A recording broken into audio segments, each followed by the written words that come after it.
you miss me? I've been out of it comatose, but the depression is over. Hello and welcome to Controlled Burns, the hobby list podcast for me, your host, Andrew Burns, or Slow Burn from Wildfire Gaming. Got something unique in store here today that is gonna, I guess, be a part of a series that's gonna be a little bit different than what we typically do in the podcast. It's not really gonna be a podcast in a sense because I've had this idea to do a audiobook for uh have a Nice Day, A Tale of Blood and Sweatsocks, written by Mick Foley, who, if you don't know, is a professional or was a professional wrestler. And in the late 90s, he just had this idea to write this book, this autobiography about his life. And it kicked off kind of this thing in wrestling because it was such a success where a lot of wrestlers would have like these books where they wrote about their life to kind of try to cash in on the trend. And most of them didn't actually write the book themselves. They had ghostwriters and things of that nature. But Mick Foley actually wrote the book himself by hand, in fact. Not even, he didn't even type it. He wrote it on paper because he was traveling a lot as wrestlers do, and had plenty of time on his hands to do that. So he wrote the book, and it kind of I haven't read it in probably at least 10 years, and I just remember it being very good and kind of interesting. And I wanted my wife to read it, and she kept refusing to read it because she's not interested in professional wrestling. But I think that it holds up well as just as a book and just as an interesting story. And so we're gonna put that to the test because she's gonna listen to this and we're gonna see if she actually thinks the book is good. But I'm not going to say too much more about it other than what I have kind of told you. Um, I will say that it did get praise from like actual book critics, I believe, and it was the number one on the New York Times bestseller list at the time because wrestling was super popular. And I think it actually had something to do with Mick Foley's, success in the WWE, which he was in at the time. And as you'll see through the tale, he kind of had a kind of a rough climb to where he ended up being. And so, if you're a fan of Mick Foley, then this is going to be perfect for you. If you're just interested in hearing me read this book, then this will work for you. If you're not, then, you can kind of disregard this little series. But this is my podcast, and I can kind of do what I want. And Reagan brought up that maybe we're going to have copyright claims come down on us because we do this. But I was like, well, people would have to discover that we exist first. And I just don't see that happening, especially for a book that was written like in the late 90s that's, coming up on 30 years old. So I am going to read the book broken up into however many episodes that it requires. I'll start with the foreword, which was written by Jim Ross. Jim Ross was a commentator for the WWF at the time. In the 3 decades that I have had the privilege of broadcasting the unique product that is professional wrestling, I've never met anyone like Mick Foley. Wrestlers are often described as intimidating, insensitive, and illiterate, but these words do not accurately or fairly describe Mrs. Foley's baby boy. Mick Foley is a passionate man who loves his family and his chosen profession in that order. That is the story of a man who, as a child, dreamed of entertaining the masses inside a wrestling ring and, in the face of overwhelming odds, succeeded. This story speaks of sacrifice, of paying the retail price for success. Try multiple concussions, a nose broken twice, a dislocated jaw, numerous knocked out teeth, a broken wrist, a broken thumb, broken ribs, a broken toe, bone chips in his elbow, two herniated discs, more than 300 stitches, a torn abdominal muscle, a surgically repaired knee, and oh yes, a partially amputated right ear. Indeed, Mick Foley has paid a hell of a price to become one of the top stars in the sports entertainment game. This book traces the steps a semi normal kid from Long Island took through a childhood cooked in normalcy, but spiced with Mick's own unique seasonings. You will read of the genuine sincerity with which Mick approaches everyday life, his love for performing, and his special bond with fans all over the world. You will feel the experience that Mick has had in the most unique and sometimes controversial business in the world. It's a behind the scenes look through the eyes of one of the most honest men I've ever known in any walk of life. Some of these stories, much like my own personal experience with Mick over the years, will make you laugh. Some will make you cry, and some will have you shaking your head in disbelief. I guess in some ways, this is a love story. A story of one man's love of his life. A life worth living. It was written by Jim Ross in September 1999. Introduction. I came bounding in the door of my house in the Florida Panhandle on May 17th, 1999, with an almost unbelievable amount of energy. After a trip that had consisted of an hour's drive from my hotel in London to Heathrow Airport, a 2 hour layover, and a 8.5 hour flight to New York's JFK Airport, a 2 hour layover, a 2 hour flight to Atlanta, another hour and a half layover, a 1 hour flight to Pensacola, and an hour drive home, I should have been exhausted. But I wasn't. My wife, Colette, saw how upbeat I was and assumed that I'd gotten a lot of sleep on the flight. No, not really, I said. Actually, I didn't sleep at all. She suddenly got concerned and asked if I'd done drugs while on the plane. Of course not, I answered, but Colette looked worried. After all, what could account for this great rush of energy her normally exhausted husband had? What have you been doing then? She asked, to which I answered, writing. I had written the entire length of the trip back to Pensacola as well as the whole way to England. Really, I'd been writing for almost the entire time since May 7th when I convinced the World Wrestling Federation's head of marketing that I could write my own autobiography. I hate to spoil this for a lot of people, but most autobiographies are not actually written by the supposed authors, but by biographers and ghostwriters. Talking into a tape recorder and having someone else make a book out of it didn't bother me, but the idea of creative license did. I just wasn't comfortable with the idea of a writer putting words in my mouth. If the book was boring, it wouldn't be the writer taking the rap, it would be me, and I wasn't willing to put that much faith in someone else's hands. Hey, if this book stinks, I want it to stink because of me. At least I want you, as the reader, to have the comfort of knowing that if the words stink, they are my own words, and if the stories stink, they are my stories as well. My mom tried to convince me to write a book when I was younger because she thought I had a gift for it, but I lost interest when she told me that I couldn't write bad words in it. When I started wrestling, my dad told me I should keep a journal so that one day I could write my memoirs. I kept saying that I would, and he kept telling me that I should do it soon before I forgot everything. As it turned out, my memory is outstanding, which is a little scary considering all the shots I have taken to the head over the years. My main problem is writing this book is that trusty my main problem in writing this book is that my trusty old Sears electric typewriter, which I used to type out my school reports with one finger, had bitten the dust 5 years earlier, and being computer illiterate, I had no realistic way to put my story on paper, except the old-fashioned way. So I hope you can appreciate that what you are about to read was written by hand on 760 pages of notebook paper in the 7 weeks spanning May 7th to July 1st, 1999. There are a few different subjects I'd like to touch on before you embark on this daring literary journey into the world of sports entertainment. Hardcore legend. I will occasionally refer to myself by this name throughout the pages of the book. Please don't take it seriously. I just get a kick out of referring to myself by that name. Al Snow. Al Snow's name appears often, and when I say about him is not usually meant to be taken seriously. Al and I have had a long-standing insult contest which had to be stopped a few months ago when feelings started getting hurt. It is my hope that the cheap shots and digs I get in at defenseless Al will jumpstart our contest because causing Al Snow pain and embarrassment is one of the simple joys in life. In truth, Al is a great guy and an excellent wrestler, and if he gets the chance to write a book, I would consider it an honor to be insulted by him in it. Then, after buying Al's book, I will buy some rock salt to sprinkle on the places where hell just froze over. Ric Flair. Hey, I know Ric Flair is a legend and I enjoy him as a performer, but as a boss, I didn't think too much of him, and would be less than honest if I told it any other way. I really hope that some of the people who read this are not wrestling fans. Professional wrestling is truly an amazing world, and I think that fan and non-fan alike will be intrigued by what goes on behind the scenes. I refer occasionally in the book to what I consider the three best things I've ever done in the wrestling business. Writing this book has been a joy and privilege, and I honestly feel that if I were to hang up the tights, or in my case the sweats, tomorrow, my career will have been made complete because of writing it. I now truly consider it among the four best things that I have ever done. Enjoy the book, and if you do, recommend it to a friend because I would really consider it a triumph to see my name on the bestseller list. From then on, I could appear on talk shows as Mick Foley, wrestler, best-selling author, and that I know would make my parents proud. If you don't enjoy it, well, let's just keep that our little secret. Read on, prosper, and have a nice day. Sincerely, Mick Foley. July 1st, 1999, in a trailer in Los Angeles on the set of the USA television series G vs. E. Chapter 1. March 17th, 1994, Munich, Germany. I can't believe I lost my fucking ear. Bang, bang. Now, I'm not a big proponent of the F word. In fact, I went from age 6 to 21 without saying it once. But this was a special occasion, and it cried out for a strong expletive. In fact, without the F word, that statement just isn't as impressive, is it? Bang, bang? Well, for those who know, no explanation is necessary, and for those who don't, well, we'll get to bang, bang soon enough.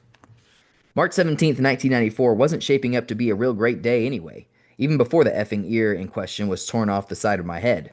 I was not all that happy with my current place of employment. World Championship Wrestling was owned by Ted Turner, but even with Ted's deep pockets behind it, WCW had never really seemed to be on the right path. Part of the reason, a huge part of the reason actually, was a blatant misuse of talent. A category that I, as Cactus Jack, certainly fell into. In this case, we were on a 2 week tour of Germany, and I was the only guy on the tour who spoke German. Good German. So it would seem like a natural to have Cactus Jack leading the promotional charge, right? Well, not exactly.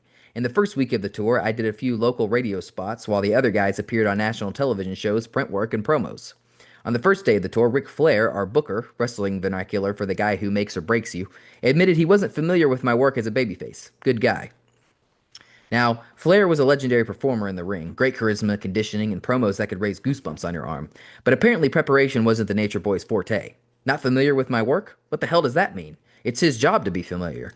I've been a babyface for all of his 14 months back with the company.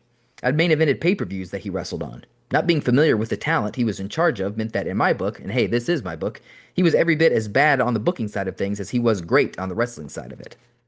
About an hour before the match, Flair had talked to me for a long time about changing the course of my career. Nate, short for Nature Boy, felt that I needed to be a heel, or bad guy. His rationale was simple. You and Vader have the most brutal bouts I've ever witnessed, began Flair in his trademark voice, a strange combination of lisping and perfect enunciation. But your rematch didn't raise the ratings at all. Nobody cares about you as a babyface. Even before the Monday Night Raw/Nitro Wars, WCW had always lived and died by its television ratings. At that time, its flagship show was WCW Saturday Night. Also at that time, there were no quarter-hour breakdowns or to more accurately determine just who was responsible for viewing patterns. In other words, Flair was holding my 15 minutes on air responsible for the ratings of the entire 2 hour show. He also failed to realize that ratings increases are more a result of trends and ongoing storylines than just one match. In my book, and once again this is my book, Flair was wrong about the ratings, but he sure as hell was right about the brutality of my matches with Vader. Vader, the real-life Leon White, was in 1994 the greatest monster in the business. Guys were terrified of him. His style was the stiffest in all of wrestling. Some guys have a style that looks like they're hurting guys when they're not, which is good. Some guys' stuff looks like crap, but it hurts like hell, which is bad.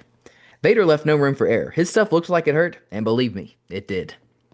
Some of the newer guys used to actually leave the arena if they saw their name on the board opposite Vader. Other guys would hide until that evening's card had been drawn up and then come out of hiding if Vader wasn't their opponent. Really, underneath it all, Vader was a nice, sensitive guy. I even saw him cry in the dressing room after he paralyzed a young kid named Joe Thurman. Joe recovered the feeling below his waist a few hours later. Still, when that red light turned on, the 94 Vader's sensitive side seemed to turn off. Strangely, I enjoyed my battles with Vader. I'd pump myself up for days before a big match and would usually hurt for a few days after. The two matches that Flair had mentioned had been brutal.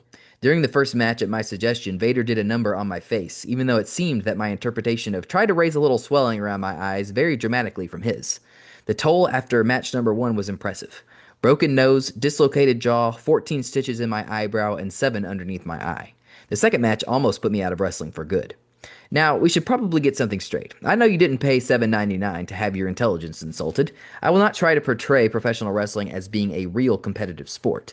I will readily admit to occasionally stomping my foot on the mat and always placing a greater emphasis on an entertainment value than on winning. I have, however, over the course of 15 years of blood, sweat, and tears, compiled a list of injuries that I would compare to that of any legitimate athlete. So unless otherwise noted, please consider all injuries to be legit. In our strange little world of sports entertainment, I hope you will see that life can often be both real and competitive. Anyway, back to March 17th, 1994. My opponent for that night, you guessed it, Vader. Except that this was an injured Vader who was having trouble with the feeling in his fingers. He even asked for the night off, but Flair said no. It's no problem, Rick, I said. I'll work around it. As a matter of fact, I looked forward to the challenge of coming up with a good match with an opponent who was injured. It was one of the signs of a good worker, or wrestler. As a matter of fact, for a guy with all the natural athletic ability of a giant three-toed sloth, I had a pretty damn good bag of tricks up my sleeves. One of these tricks would send me home from Europe without an ear. After about 10 minutes of back and forth action, I charged at Vader, who was standing against the ropes. Earlier in the match, I had successfully caught Vader with the patented cactus clothesline. In this move, I clotheslined my opponent and let my momentum carry me over as well. It was a pretty impressive sight, especially when you consider that in this case, over 750 pounds of humanity was tumbling to the floor. This time, however, Vader moved out of the way. I launched myself into the ropes and prepared to catch my head and neck between the second and third ropes, sail my body over, and using precise timing and my own body's momentum, twist the second rope over the third. This is a move known as the hangman because the end result is the illusion of a man being hanged by his neck while his body kicks and writhes in an attempt to get out. In fact, although it is a planned maneuver, it is no illusion, as the man actually is hanging by his neck and the body really does kick and writhe in an attempt to get out. I was probably the sport's foremost practitioner of the move, and I had the scars to prove it, about 50 of them behind both ears. It's funny, as many times as my ears were stitched, and as many times as I would watch them turn from black to purple to blue to slight shades of green and yellow, I never did have a problem with cauliflower ears the way some guys do. As a matter of fact, unless you looked closely behind my ears at the zippers that decorated my auditory landscape, you wouldn't know that I'd been a veteran of so many late night emergency room visits. There was no doubt about it, the hangman was a difficult move, but even more so in World Championship Wrestling. WCW didn't actually use ring ropes. It used elevator cable covered with a rubber casing, and when the cables were entwined, they were almost impossible to pull apart. Now throw a human head into the equation, and we're talking about considerable pain. This night in Munich would turn out to be even more pain. Too Cold Scorpio, a brilliant high flyer or aerial wrestler, had wrestled in the evening's first match and had complained that the ropes were too loose. Unbeknownst to me, the German roadies had tightened the cables to the maximum. There was no give on the ropes at all. With my head caught in the ropes, I could immediately feel the difference. Instead of the normal pain that I had long ago accepted as a consequence for this exciting move, I felt as if my neck was in a vice. I literally felt like I was going to die right there in the sports hall in Munich. I'm usually known as a pretty good ring general, and I had kept a calm head in some pretty bizarre conditions, but in this case, I was panicking big time. I began to do what no tough guy, big cheese, blood and guts wrestler would ever, under normal circumstances, ever think of. I began screaming, and I do mean screaming for help. Vader later took the credit for getting me out, thereby saving my life, but video evidence showed the big SOB with his back to me, yelling at the crowd and doing his "Who's the man" gorilla grunting routine. Even with the panic setting in, I knew enough about the human anatomy to know I was in trouble. I knew that if the pressure contained on my carotid arteries, which run along both sides of the neck, I would soon pass out, and then, without exaggeration, could suffer brain damage and even death. With that grisly knowledge in mind, I made one last effort to get myself free and wrenched my head from between the ropes. I later likened it to a fox that chews off its paw to escape a trap. I lay on the floor momentarily and then got to my knees. Blood was literally pouring out of my right ear. I could actually hear the pitter-patter of drop after drop of bright red blood hitting the blue protective mats that surround the ring. This struck me as strange. I mean, as many times as the backs of my ears had been laid wide open, they had never really bled. They're made up mostly of cartilage, after all. But this was different. It was gushing. For some strange reason, I didn't initially touch that right ear. Instead, I felt behind my left. To my disgust, there was a split I could damn near fit my finger in. If this one feels like this, the other one must be real bad, I remember thinking. I climbed into the ring and the match continued. Nice juice, huh? I said to Vader as he set me up for a monstrous forearm to the head. Loosely translated, that means, I'm bleeding pretty bad. At this point, my ear was still hanging on. Barely. I blocked Vader's third forearm and threw a blow of my own. When this happened, a fan's videotape clearly shows something fall off the side of my head. Also, at this point, in any other event, a ripped off ear would probably be cause for a timeout. I mean, if Mark McGuire were beamed out at the first plate, he probably wouldn't jog to first base with a missing body part. If Shaquille O'Neal drove the lane and came up an ear short of a pair, he probably wouldn't go to the foul line with juice running down his tank top. But in our sport, the fake sport, we have a single rule. The show must go on. And I went on as best I could. The events that happened next are almost too ridiculous to be real. Almost, because two of our referees had been injured on the tour and had been sent home. A referee from France had been flown in. Because he spoke no English, he was unable to tell me that he had picked up part of my body and was holding it in his hand. He handed the ear to ring announcer Gary Michael Capetta. With his face turning white, Gary tiptoed the ear back to the dressing room where he informed Ric Flair. I have cactus ear. Where should I put it? Flair, being the thoughtful guy he was, arranged to have it put in a bag of ice for me. I later asked Capetta what the ear looked like, and he told me in his perfect announcer's voice, well, it looked like a piece of uncooked chicken with tape on it. I've often imagined how this entire scene would play out on film, with Martin Scorsese directing it in black and white if possible, dramatic music in the background. Vivid close-ups of the ear as it pirouetted in the air before dropping gracefully to the canvas, old-fashioned flashbulbs going off all the while. The referee screaming in French with tears streaming down his face. Capetta sprinted to the back, trying not to lose his lunch. Flair, played perhaps by Buddy Ebsen, crying at the fate of Cactus Jack. Except in the movie version, I'll be damned if I'm going to scream for help. No, I'm going to take it like a man on the big screen. Anyway, back in the ring, the match continued for about another 2 minutes. Yeah, I know it would be great to say that I won the match and was carried away victoriously on the fans' shoulders, but even though I'm writing about a sport that some feel is not real, this is a real story, and the real truth is I did the job that night, or lost the match. With the match won, Vader went back into his Who's the Man when Doug Dillinger, the head of security, rushed in and told him to get the hell out of the ring. I reached for my right ear, and well, there wasn't a whole lot there to feel. I got a sick feeling in my stomach and then sucked it up and headed back to the dressing room. Believe it or not, I was actually in high spirits when I got there. I've often been referred to by doctors and nurses as the most cheerful patient they've ever treated. I like that. It may not be as badass as the toughest SOB in the World Wrestling Federation or as colorful as the most electrifying man in sports entertainment, but it's something I'm proud of nonetheless. Can't you just hear Howard Finkel at WrestleMania 17 as he announces, "Ladies and gentlemen, making his way to the ring, he weighs in at 287 pounds and is known around the world as the most cheerful emergency room patient in the world, Mick Foley." Vader, once again showing his sensitive side, the big softy, was pretty upset about the whole thing. He even wanted to ride to the hospital with me. Of course, being shaken up about it would not prevent him from claiming for years that he had been the man who tore Cactus Jack's ear off. Too Cold Scorpio offered to show me my ear in the plastic bag. I declined.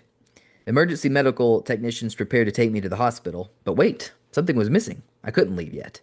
This needed to be recorded for posterity. We needed a camera. I grabbed an English photographer named Colin, and he snapped about a dozen photos of the gruesome injury.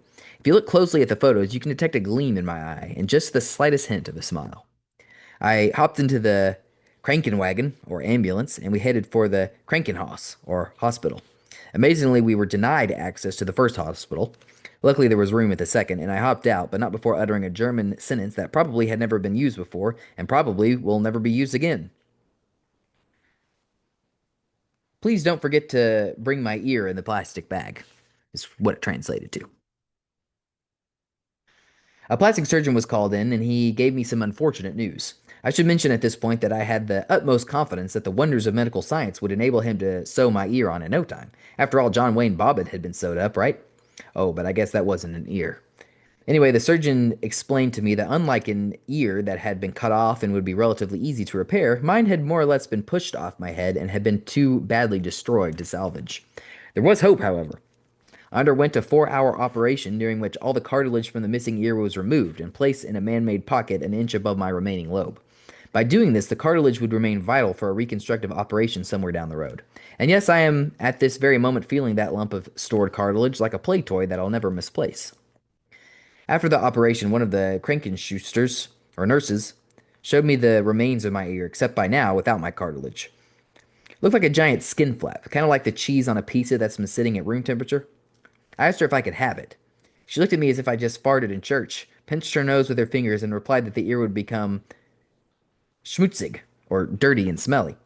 Now that's a hell of a thing to say about something as near and dear as my ear, but as I searched in vain for the German word for formaldehyde, the Krankenschwester did something the image of which would haunt me for months. She calmly stepped on the foot pedal that lifted the lid of the medical wastebasket, and with a flick of her wrist disposed of my former ear forevermore. She then turned to me and with the inquiring eyes of a child asked, "Isn't wrestling all fake?" Welcome to my world, the world of professional wrestling, where fact is often stranger than fiction, and the line between the two keeps getting tougher and tougher to distinguish. Chapter 2. I was 18 in the fall of 1983. Upon graduation from Ward Melville High School in East Setauket, New York. That June, I had spent the summer safe lifeguarding at the Stony Brook Racket Club and daydreaming about professional wrestling. Up on the stand for continuous 8-hour shifts, I had plenty of time to envision suplexes and dives off the top rope, like my idol, Jimmy Superfly Snuka, while I watched over the well-being of a bunch of spoiled rich kids. My brother John, on the other hand, was in the third year as a prestigious town of Brookhaven lifeguard, which meant that unlike me, he guarded it at an actual beach that actually good-looking women frequented. In addition, he was given an hour off for every hour worked, during which, rumor has it, the town guards would pump up with a pair of dumbbells before taking the stand. But hey, my job had its benefits too, such as free tennis privileges at the club, which I used liberally, until my racket throwing, yelling, and court diving ways led to the termination of my court privileges. Looking back, I think I may have actually thrown the town lifeguarding test to avoid the indignity of wearing the official bikini bathing suit that the town guards were required to wear. Even at a lean, mean 200 pounds, Mrs. Foley's little boy was never cut out for Speedos. So as a result, I grudgingly accepted my responsibility to watch out for children. Hell, it wasn't so bad. I was actually something of an institution at the club. I not only guarded the summer before, but worked out at Arthur's Takeout in the winter. Arthur's Takeout was the brainchild of club owner Arthur Grower, who paid me and my buddy Rob Betcher a minimum wage to cook and deliver broasted, a combination of broiling and roasting, but it looked like fried, chicken out of the freezing snack bar. There was no heat in the place, so we would have to throw water on the stove and do calisthenics to keep warm while we waited for the phone that seemed to never ring. As a result, we had lots of free time in the snack bar, and I had taken to whittling objects out of potatoes and then broasting them. One night, Danny Zucker, who would later go on to manage me in the Dude Love movies, called in an order, and I set out whittling my best potato penis, complete with two potato testicles that we attached to the starchy shaft through the miracle of toothpicks. I set out with my two orders in my car, and after dropping off the first, headed over to the Zucker residence to unveil my unique sculpture. You're gonna love this, Zach, I promised, as Danny opened the box to reveal a normal order of fries. Oops. I never did find out if Mrs. Smith on Lower Sheep Pasture Lane enjoyed her meal. I had been on several recruiting trips with Rob Betcher during the winter and spring as we were prized players on the Ward Melville High School lacrosse team, which were perennial county champions. I was a goalie and Betch played attack. It didn't matter that the two of us hardly played as juniors. The important thing was that we played for Joe Kuzo's Patriots and had been seen in summer camp action by college scouts. I was actually at Kuzo's Suffolk lacrosse camp that I honed the skills necessary to promote a big wrestling match. The situation started innocently enough. I was taunting one of the counselors, a Ward Melville graduate named Dave McCullough. Dave had been my idol when I was a sophomore, and I felt such a bond to him that I even fell for his girlfriend, Crystal Cost, a crush that only lasted for 2 years. I eventually went to the prom with Crystal at her request, but left prom without even so much as a kiss on the cheek or a dance. Back then, even as a popular, if somewhat strange kid, I would have had trouble scoring even if she had pulled the goalie. Dave and I were good friends, but there was a small resentment that he'd felt for me ever since I had sung a song I wrote about him and Crystal over the school intercom.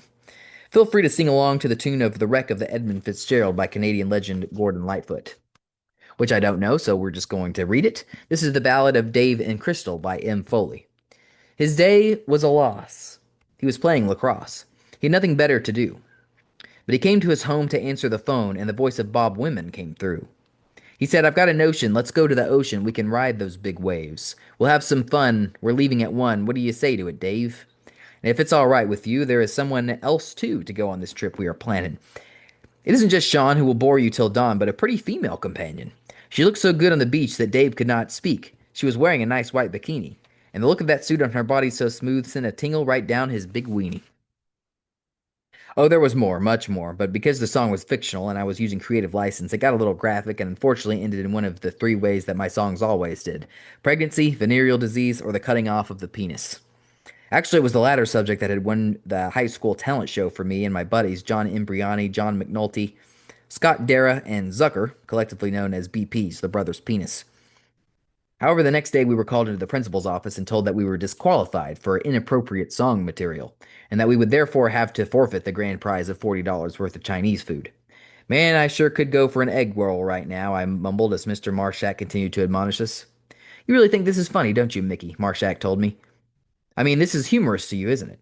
No, Mr. Marshak, I politely answered. I don't think it's funny. We were judged to be the winners by a team of judges, and now you are stripping us of our rightful prize. Marshak laughed because, as my seventh grade English teacher who had remained friendly with me over the years, he knew that I was dead serious. I wanted the food. Mickey, I cannot in good conscience give the grand prize to a bunch of guys who sing about a penis. Now he had me mad. Mr. Marshak, there's a lot more to it than just a penis. It's about the guy who is attached to the penis, who can't cope with his guilt and therefore has no other alternative than to get rid of the part of his body that's causing him so much pain. It's actually a pretty touchy song.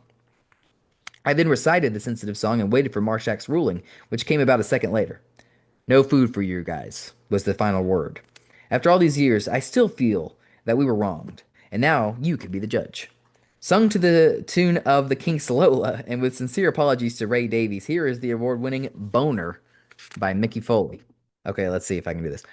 Well, I don't acquaint with girls, I don't know, and I don't go to parties, I stay at home, I'm a loner. L-O-N-E-R, loner. But I saw her out there alone on the street. Her body was built. I looked at my meat. I had a boner.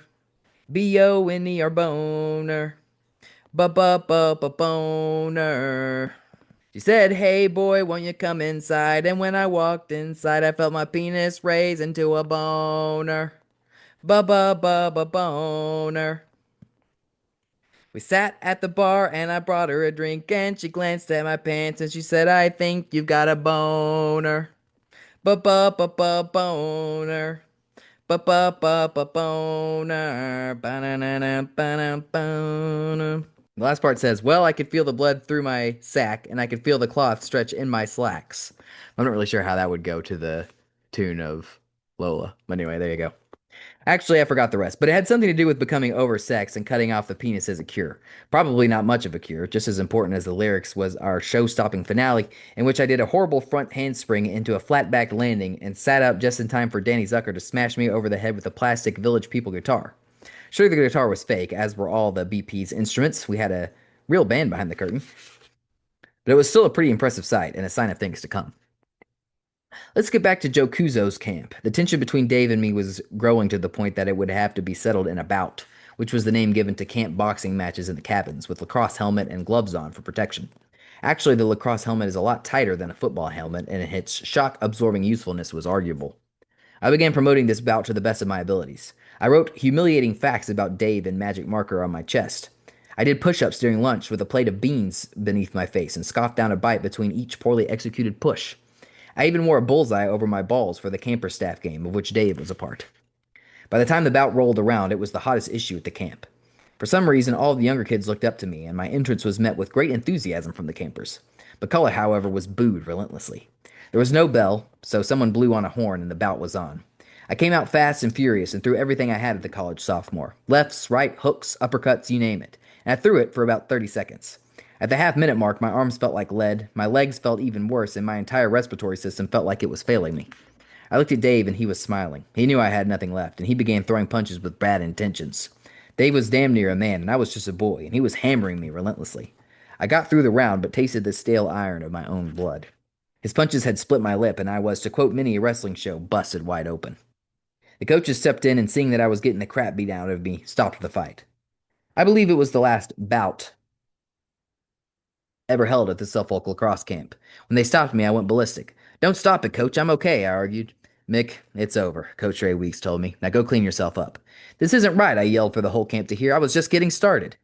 Slowly, I walked outside to the bathroom building. I stepped inside and shut the door. I looked into the mirror at my bloody face and had to admit that I liked it. I envisioned a big wrestling match with Vince McMahon screaming, Look at Foley! My goodness, he's busted wide open! I smiled at the thought, and then another thought hit me.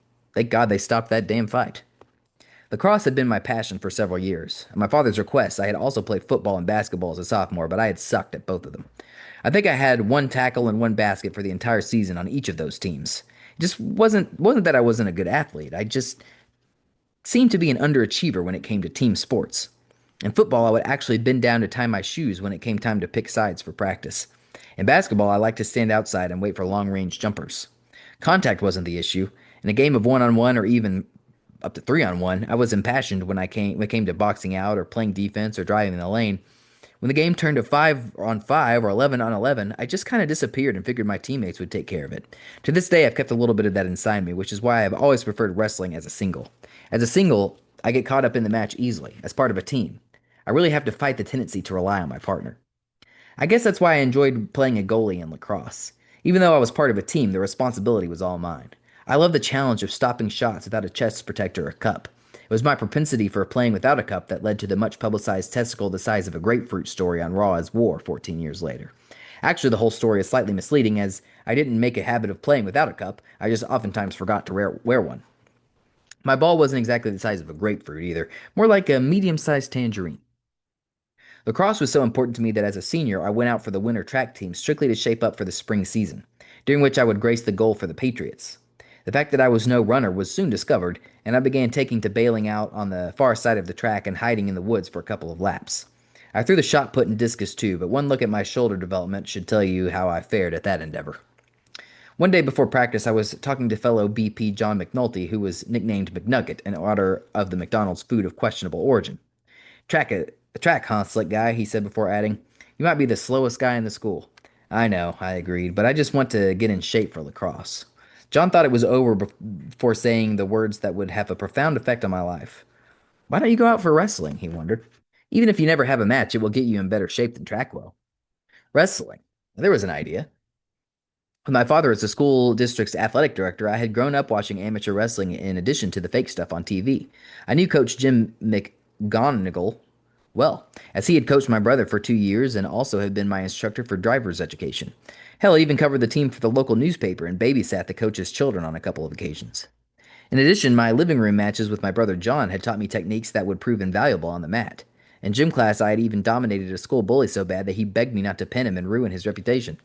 After that, Rob Pilla and I always had a special bond, even though I had to do it all over again. I would have pinned his ass. What the hell, I said, laughing to McNulty. I'll do it. I went out for the team and had the time of my life. I loved it. I loved the competition and the pressure and the knowledge that whatever I did was done on my own. I highly advise any kid to wrestle, as I learned more about being a man during one season on the mats than I had in the 17 previous years put together.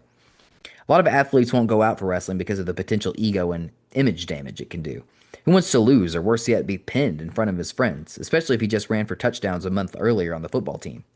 I was moderately successful right from the start, as I defeated and pinned bigger and more experienced opponents with my unorthodox style I had learned in the Foley living room. One match in particular sticks out in my mind during my time in the green Melville singlet. I was sick as hell one night and not even scheduled to wrestle, but the meet was close and it would be decided by the final match. Coach McGonigal looked at me and I looked back, and without saying a word, I started warming up. I looked across the mat at Artie Mims, who was a big muscular black guy with an imposing mohawk that made him look like Mr. T. Remember, this was back in early 1983 before Mr. T ended up in the Where Are They Now file. Mims was ranked second in the country. I put on my headgear and I walked out over to Coach McGonigal, who patted me on the back and said, "We need a pin to win, Mick. A pin to win." I nodded and went out to get the job done. Actually, this is one of those good news, bad news stories. The good news was there definitely was a pin. The bad news was I wasn't the one doing the pinning. I put up a hell of a fight, but my double underhook into a body scissors backfired, and I ended up throwing myself on my back at the very start of the third period. After nearly 2 minutes of fighting the inevitable, I tried to breathe, and no air entered my lungs. A moment later, I heard a slap on the mat, and I was done. I looked up at the crowd and saw a few of my friends with sadness in their eyes. I spotted a few girls whom I had actually lusted over and guessed that they weren't lusting over me. I got up slowly and shook Mim's hand. I then walked over and shook his coach's hand. I then walked over and shook Coach McGonigal's hand as he put his arm around me. "It's all right, Mick. You know why?" he said as I smiled a disappointed smile. "It's all right because that's the best I've ever seen you wrestle." I was laughing to myself because I couldn't believe how well you were doing against that guy. I walked away disappointed but proud. I continued walking down 2 flights of stairs to the wrestling room where we practiced under hot conditions. Only during meets did we venture upstairs to the gym. I sat down in the empty room and I cried my eyes out. I hadn't cried in almost 3 years. When I found out that Renee Verga was going to the junior high prom with Chris Lenz instead of me, it would have taken 7 more years after the death of my brother's cat Snowy until I shed tears again. Nowadays, forget it. I cried during the Christmas episode of Happy Days, the one where Richie spots Fonzie heating up a can of ravioli by himself on Christmas Eve. Yeah, and I cry at the end of Old Yeller also. John McNulty came into the room as I was about all tapped out, and he made me laugh at some of his weak humor. I got dressed and drove my brother's old Mustang 2 home. My parents were visiting my brother in Indiana, and so a few friends came over to cheer me up. I actually had a good time, and I remember that night with friends warmly. Conspicuous by his absence, however, was John Embelliosio, who skipped out on his distraught buddy to see Taboo 2 at the Rocky Point Cinema with the Renee Verga stealing Chris Lenz. What a guy. The sequel to my all-time favorite Kay Parker film, and he leaves me hanging. I finally did get to kiss Renee Verga at Embelliosio's wedding in 1989. I saw her recently and told her she was going to be my book. I also asked her if she'd seen the Chris Lenz issue of TV Guide. I really only had one problem with wrestling. I simply liked it so much that I lost my desire to play lacrosse. I've been a big pro wrestling fan for a long time, but I never considered it as a career option. Now, however, I began to see the impossibilities. I began studying tapes of my favorite wrestlers. I became obsessed with the sport/art form and began to believe I could actually do it. In June 1983, I attended my first match at Madison Square Garden to see Jimmy Snuka battle Don Morocco in a bloody double disqualification. I was hooked. I didn't need lacrosse anymore. I had pro wrestling. The absence of lacrosse as a factor brought about a problem of its own. I'd applied to colleges with the intention of playing goalie, and now that intention was gone. I really had no desire to go to the schools that had recruited me, Salisbury State in Maryland or Western Maryland and, well, Western Maryland. Instead, I settled on Cortland State University, which was located in between Syracuse and Binghamton in upstate New York. Upon enrollment, I immediately began to quest with Scott Dara, my old BP buddy, to be an amazingly average student. And in that quest, I was successful. I was on course to achieving straight C's across the board when I went home for a fall break.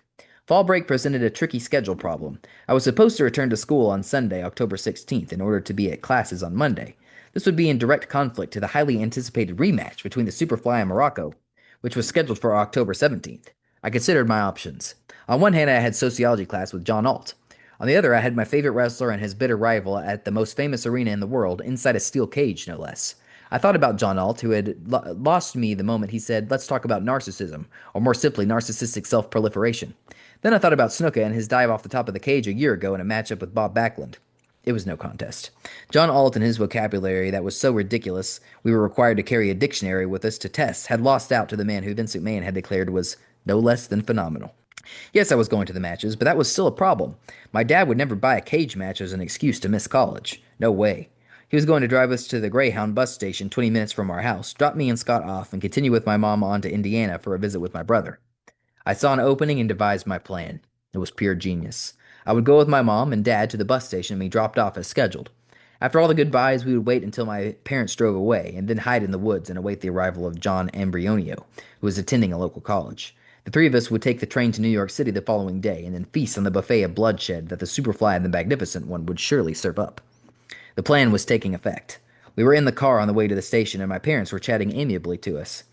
I got the slightest twinge of guilt in my throat as I thought about the people I was planning to lie to and deceive. Chapter 3. My father, Jack Foley, the original Cactus Jack, was a true legend in the field of athletic administration. After starting out in the Setauket High School, which is now an elementary school, my dad went on to become the director of health, physical education, and recreation for a school system that was made up of 5 elementary schools, 2 junior high schools, and Ward Melville High School, a place so nice that it could pass for a college campus. In addition, he was the chairman of basketball and lacrosse in our county, was host to the yearly county wrestling championships and the Special Olympics, and was a member of so many groups and organizations that I can't count them all.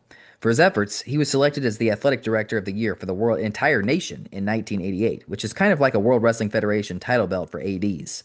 Upon his retirement, the ultimate honor was bestowed upon him when the Ward Melville Gymnasium was officially renamed the Jack Foley Gymnasium. I recently asked my dad if he'd been by the gym to see the plaque honoring him as the gym's namesake. He replied that he had, but that he'd had to move a soda machine in order to see it. My mom was the first member of her family to attend college, earning a degree in physical education from Brockport State in upstate New York, and later a master's from Stony Brook. She became a phys ed teacher at the Setauket School, and it was there that she fell for the vaunted Foley charm. After giving birth in 1964 to my brother John, she gave up teaching to become a full-time mom. It's funny, my dad has the doctorate, but anytime I had a question, I always went to my mother. She had a thirst for knowledge that made her almost like an encyclopedia or a Jeopardy contestant. My mom would take college courses just for the hell of it. If she wanted to learn more about a certain subject, she'd just sign up. She'd then come home from class with her notebook and proceed to copy her notes directly into another notebook. Again, not to pursue a degree, just to pursue knowledge. That is something I always found admirable, or a little sick, I'm not sure which. Even to this day, my mom will still polish off at least 2 good-sized novels a week. My dad also liked to read, but his reading had a dark side to it. No, I'm not talking about stacks of porno magazines at the Foley house. I'm talking about newspapers. Lots and lots of newspapers. I'm convinced that somewhere in his childhood, my dad must have had a traumatic episode involving a newspaper because he had an obsession with the damn things. 2 papers every day. 2 local papers every week, and 4, count them, 4 newspapers every Sunday. Long Island Newsday, the New York Times, the Daily News, and the Long Island Press. Sometimes he'd bring home a New York Post just for the hell of it. Most of the time, my dad was so busy that he would leave for work before we woke up, and he'd return when it was just about bedtime. I would go downstairs to get him a Schmitz of Philadelphia, and he'd knock off a few pages of Newsday while swigging down what many would consider the worst tasting brew of all time. Now Sundays were a different story. That was paper day, with the accomplishment of either a Yankee college basketball or a pro football game in the background, depending on the season. My dad would launch into a day-long quest to devour the news. It didn't matter that much of the news was damn near a week old, he'd read it anyway. Not just read it, but underline the important parts. I'm not kidding. A small correction here. If the Sunday reading sessions fell between November 25th and December 24th, the audio of the ballgame will be turned off and will be replaced by the soothing sounds of classic Christmas music crackling and popping on our antique turntable. I still to this day carry at least one Christmas CD with me on the road at all times. There's nothing like White Christmas on a hot July afternoon, even if old Bing did beat the crap out of his kids. Unfortunately for my dad, he would usually run out of time before he'd run out of papers, but he couldn't bear to part with them. Instead of throwing them out, he would stack them in the garage, where over the years they resembled many pulpy, musty leaning towers of Pisa. By the time my mother gave him an ultimatum last year, my dad had papers dating back to the early 70s, swearing up to that horrible day the commercial dumpster arrived that he would one day find the time to read them all. My brother said it was quite a sight to watch my dad getting rid of over 25 years of treasures. He couldn't just throw them out, he had to look through them first. A fighter till the end. The reason I dwell on the paper so much is that, other than the one particular peculiarity, my dad was the straightest guy you could ever meet. I mean, he has looked basically the same for the last 40 years. Crew cut with sport coat and tie, or when he's relaxing, golf shirt and shorts with green or black socks pulled up as high as they'd go, and a pair of loafers to complete the ensemble. That's my dad. No photos of embarrassing pork chop sideburns to hide, no leisure suits or medallions hanging on a bare chest to try to explain to my kids. No, times may change, but my father never will. Come to think of it, my own book hasn't changed a lot, or my own look hasn't changed a lot since I was 18, give or take a tooth or an ear. I probably attended more sporting events than any other kid in Three Village history. As athletic director, my dad was always checking out the various teams, and he would bring me and my brother with him. In addition to the big ones, football, basketball, and baseball, we caught everything from bowling to wrestling to women's field hockey to volleyball. But of all the sports, baseball, or more accurately, its little cousin wiffle ball was the one I liked best. Wiffle ball was practically a religion to the neighborhood kids on Parsonage Road.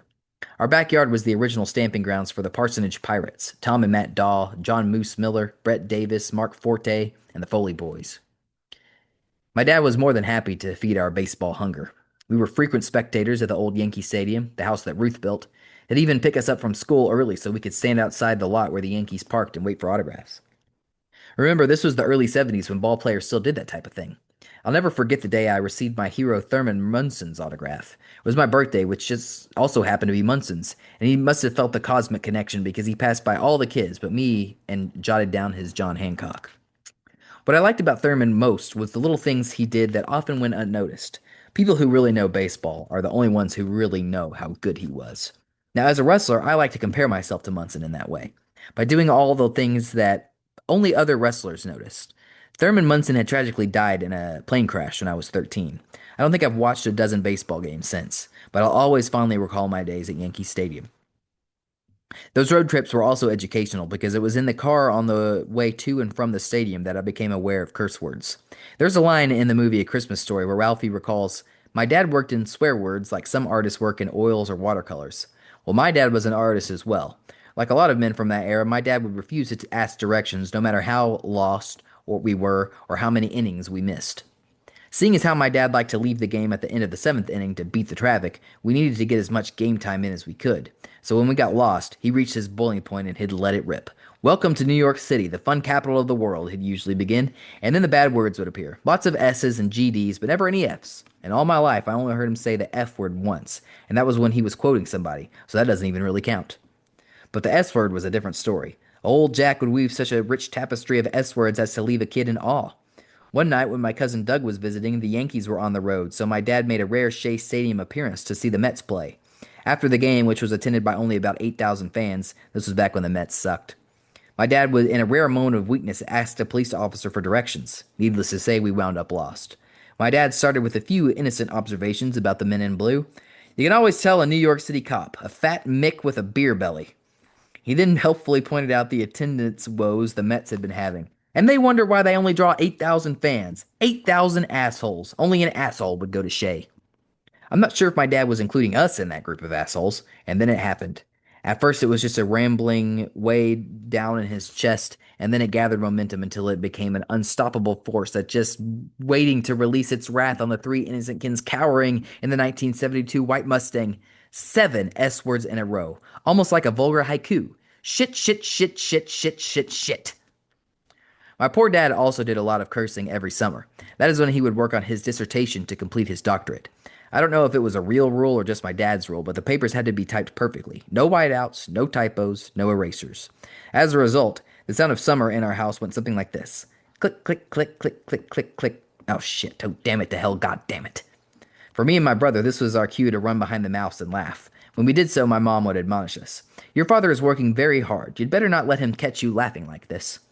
I don't know why my dad didn't just pay somebody to type the damn thing. I guess he would have considered that cheating. If it only had a word processor or computer, he would have saved a couple of years of his life. Strangely, even though I was exposed to a great deal of swearing as a kid, and even though half the guys in the dressing room can't go a full sentence without the F word, I shot him in the fucking ropes, I caught him with a big fucking elbow, and then fuck, I made a big fucking comeback. I have escaped almost F free. One time when I was waiting on the drive through line at McDonald's, my son Dewey calmly asked if he could get some fucking fish. I didn't get mad, but just gently told him that we didn't use that word at the house, and neither should he. I haven't heard it used since. My daughter Noelle is especially cute when she hears bad words. I took the family to see There's Something About Mary without realizing all the bad language. Every time she heard a bad word, and there were plenty of them, she would turn to her mother Colette and give her the patented DX crotch chop. Last week I mentioned that I was going to water the plants with the hose. She gasped and said, "You said the bad word." I guess in her mind she envisioned the Godfather's girls, the hose, coming over to help me with the yard work. Maybe my poor dad should be entitled to his papers without the ridicule from his family. After all, this was a man who worked monumental hours but still found ways to spend quality time with the family, even if it meant taking the family on business trips and turning them into little vacations. For some reason, it seems that he was never around, but on closer examination, I realized just how far out of his way he went to spend time with us. Yankee games, Mets games, school sports, camping in Nova Scotia, NCAA basketball tournaments, Santa's Village, Playland, Amish country, a rare trip to the movies so I could see Rocky for the 17th time, and too many others to list. Anytime I think I had a rough childhood, please somebody slap me. Apparently, all of those fond memories didn't mean quite as much as the thought of Snook in a cage. My parents dropped us off, and I quickly said my goodbyes. Too quickly, as it turned out. Before their car was even out of sight, we hightailed it into a thinly wooded area along the back fence where we lay waiting against a slight embankment for the car that would take us home. To this day, I have no idea why we hid instead of just waiting. After several minutes, Scott peeked his head up to look for Embryonio's car. I heard him gasp, and he dropped down quickly. "What is it?" I asked as I looked at Scott, who had suddenly turned pale. "It's your parents," he exclaimed. "That's impossible," I stated before taking a look for myself. I too dropped down and got pale. "Oh my God, you're right," I gasped. "What are we going to do?" I'd only seen them for a moment, but I'll remember the image of them on their manhunt forever. My mom searching for evidence as if she were Angela Lansbury on Murder, She Wrote. My dad was on the lookout as well. He was looking for us. "We're done for, Nom," I said, using Scott's nickname derived from the heavy drinking Mr. Peterson on Cheers. My dad's giving us the look. Nom knew all too well what the look was all about. Every kid who had ever attended a Ward Melville basketball game knew it too. The look had many uses, but it was mainly a way to keep control at basketball games. Sportsmanship was highly valued by my dad, and the common practice of stomping feet and yelling during an opposing team's foul shot was strictly taboo. No, not the Kay Parker movie. From his spot 10 feet to the right of the basket, my dad would ready himself for the noise, and when it began, he'd give the look, and the noise would magically subside. It never failed. I'd seen plenty of tough high school punk try to withstand its force, but they all eventually went down. That look had caused me considerable discomfort when I was a kid, trying to rid myself of the stigma of being Dr. Foley's son, but never as much discomfort as it caused me right then. I had not been hit by my parents since the Parsonage Road spanking incident back in '68 that had left handprints on my little ass comparable to the handprints I leave on Al Snow's ass now. But hey, there was always a first, and this blatant slap in the face of education just might set it off. Don't get me wrong, my dad liked wrestling, and the sport had actually done a lot to make us closer. It wasn't easy growing up with a man like Jack Foley for a father, and for a few years, things had been a little tense between us. Wrestling, however, gave us a common bond. My dad used to look up from his papers and be amazed at some of the things he saw. "Hey, Mick, these guys are pretty good athletes," I once heard him say, and from then on, his glances up from his paper became more frequent. Eventually, it reached a point where he wouldn't look at the paper at all, and we watched the hot World Wrestling Federation action as father and son. Yes, my dad was a wrestling fan, and under different conditions, he might have been up for seeing a little double juice inside a cage. But not where school was concerned. Yeah, if my dad found me, the guy sitting getting juice might be me. Minutes later, I saw them leaving and sighed a deep sigh of relief. Scott and I decided to wait for the next bus, which was 4 hours later, and go back to school. John and Embryonio showed up minutes later, and the three of us sat back and reminisced about things we hadn't done yet. When I got back to school, I had the terrible feeling that I had let myself, the World Wrestling Federation, and most importantly, Stuka himself down. If he truly was going to dive off the cage, as I believed he would, then certainly I would make the extra effort to be there. Now, there is a will, there is certainly a way. Now, as a wrestler, I pride myself in making my dates no matter what. Several times I have driven all night and switched flights to make personal appearances that others would have canceled. When I give my word, I want it to mean something. And in a strange way, I felt as if I'd given Stuka my word. I tried the easy way first. As I ran up and down the third floor of Fitzgerald Hall, I yelled desperately, "Hey, does anyone want to go to New York City?" No takers. I guess I should point out now that I didn't have a car until a year later. Finally, I did get someone to give me a ride to the Greyhound station. At Greyhound, I left the driving to them for 40 miles to Binghamton. From there, I walked to the hallway, stuck out my thumb, and waited, while visions of Superfly splashes danced through my head. About 3 rides and 11 hours later, I showed up at Madison Square Garden, where, to my dismay, the marquee read "Sold Out." Fortunately for me, the institution of scalping was alive and well in New York City, and because I was by myself, was able to procure a third row seat for only $40, only 10 hours of lifeguarding. Most of the card was forgettable, or maybe I was just exhausted. But when Howard Finkel announced an intermission and I saw the chain link fence come out, I felt my senses tingle. I actually was nervous. This was the culmination of the bloody Snooker Morocco wars, and I knew that at Madison Square Garden, inside a steel cage, they would let it all hang out. Back in 1983 and for decades before that, MSG was the place to be. Before pay-per-view and huge Monday night telecasts, the Garden was actually the biggest show in all of wrestling. Even today, there is just something about the place that makes you want to give just a little more.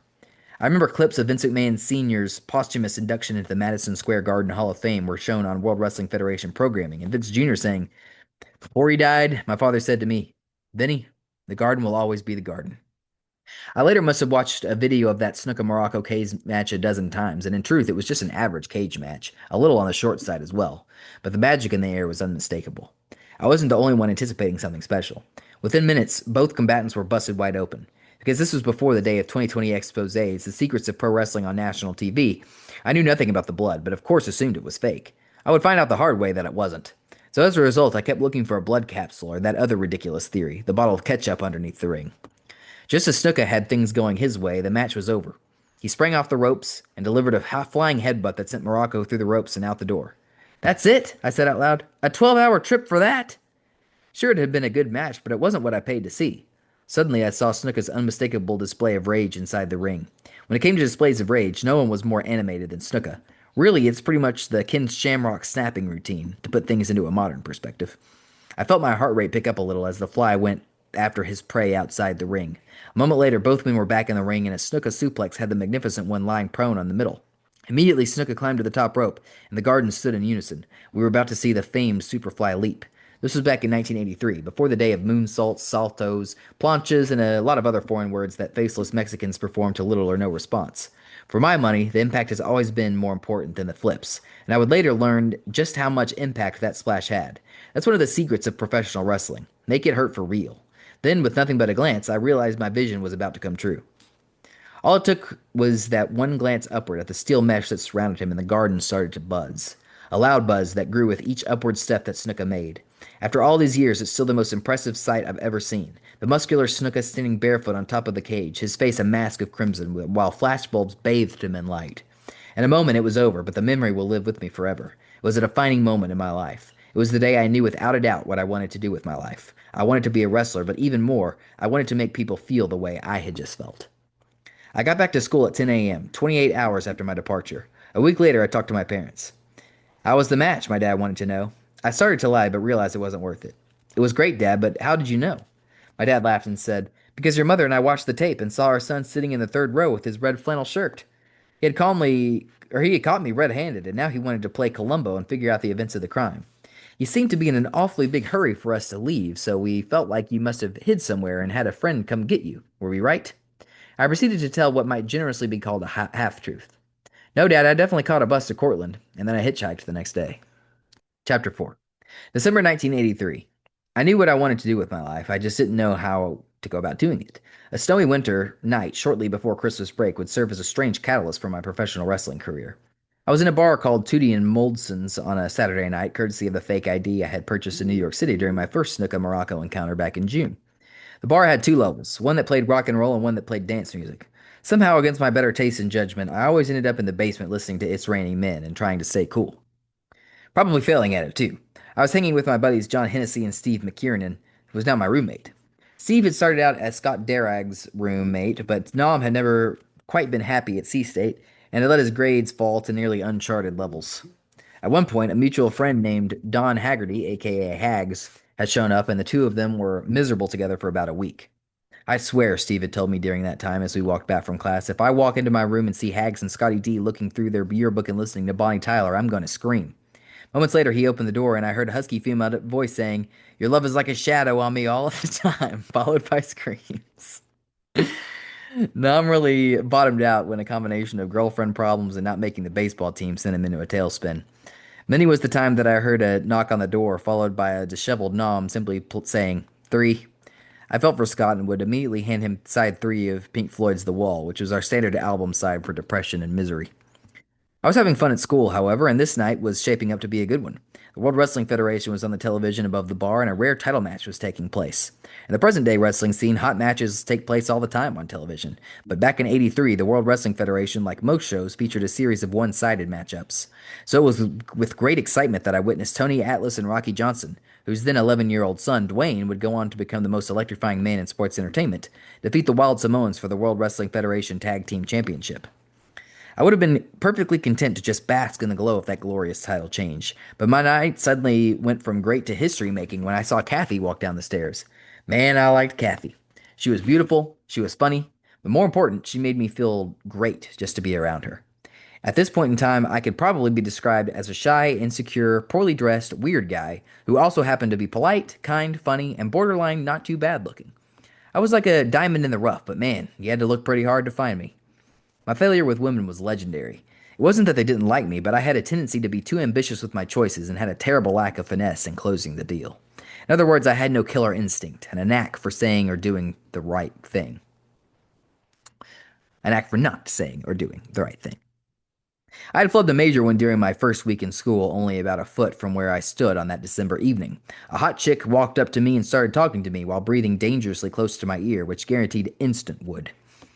My ears were always real sensitive. It's a shame that one of them is missing, and that the wax contents keep my wife miles away from the other one. I swear my mom used to irrigate my ear, and things the size of marbles used to fall out of there. Anyway, after a few minutes, this hot-blooded woodmaker leaned in a little closer and informed me I've been looking at you since you were a freshman. I thought her comment over, and somewhere in the resources of my mind came back at her with, "But I'm a freshman now." In a moment, it was all gone. All of it. The hot breath, the arm around the shoulder, the girl, and the wood. Gone. Gone. All gone. A girl named Amy probably represented the pinnacle of my ineptitude. This was also during the first week of school, on the second day actually, when a group of us third floor Fitzgerald people were invited to the room of battling Bill Esterly and John Henneberry, whom we would affectionately call Dingle. Bill and John were sophomores from Baldensville, New York, and wanted to help hold a little social function in their room to help with the new people get to know one another better. Within minutes, I was getting to know Amy better, as the vaunted Foley charm was striking in a big way. Amy was beautiful and had a figure that was impossible for me to take my eyes off. Usually I don't like people when they're smoking, but she had a look about her when she took a drag of her cigarette that put a twinkle in my eye and a bulge in my trousers.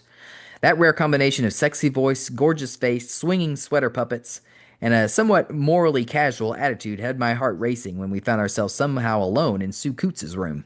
I believe she could sense my innocence as she began questioning me in a very suggestive way. "Have you ever had sex before?" she purred.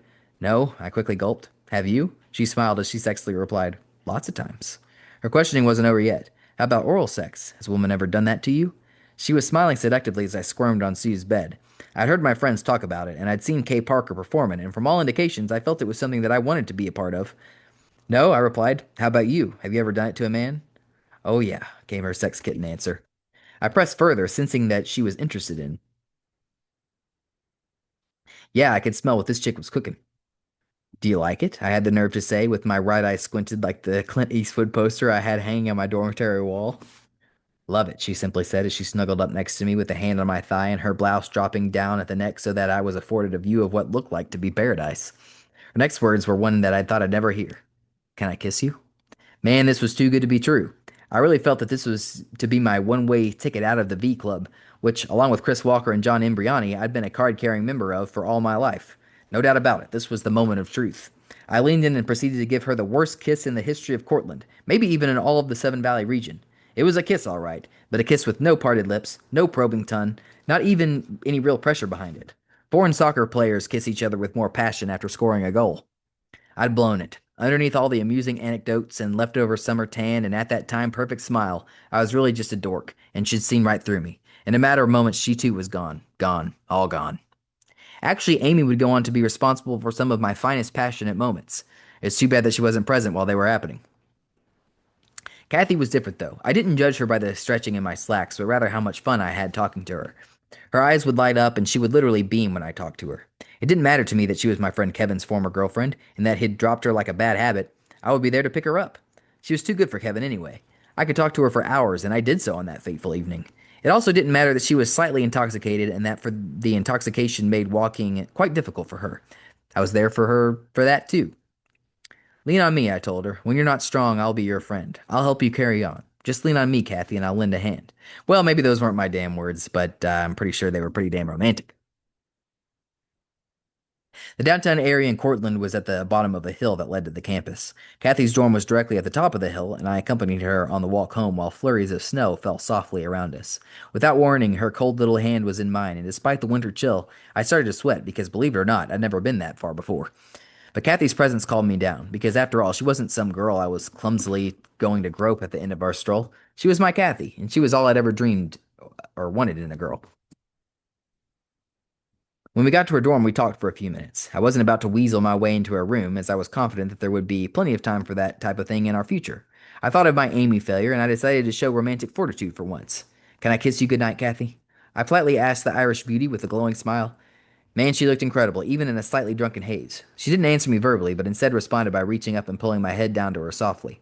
I was ecstatic to be the recipient of a genuinely tender kiss that included neither parted lips nor probing tongue, but it consisted of just the right amount of lip to lip pressure. I didn't have a lot of experience to draw from, but it seemed to me like a perfect kiss. Up to that point, I was certainly the most romantic moment of my life, and even now rates up in the top 10. I looked into her eyes, and they were smiling as I gently rubbed her chilled cheek with my thumb. Good night, Kathy, I said softly. I had a great time with you. She responded with the words that buried my heart but launched my career. Good night, Frank. My whole life felt like a record needle being scratched across an album as I struggled to gain my bearings. Frank? There had to be an explanation. Maybe she was thinking of my middle name, Francis, and had just figured she'd call me Frank for short. Yeah, that was logical. Yeah, my ass, it was logical. Reality had bit me, and it was holding on hard. And reality was that this girl I thought so highly of didn't know my name.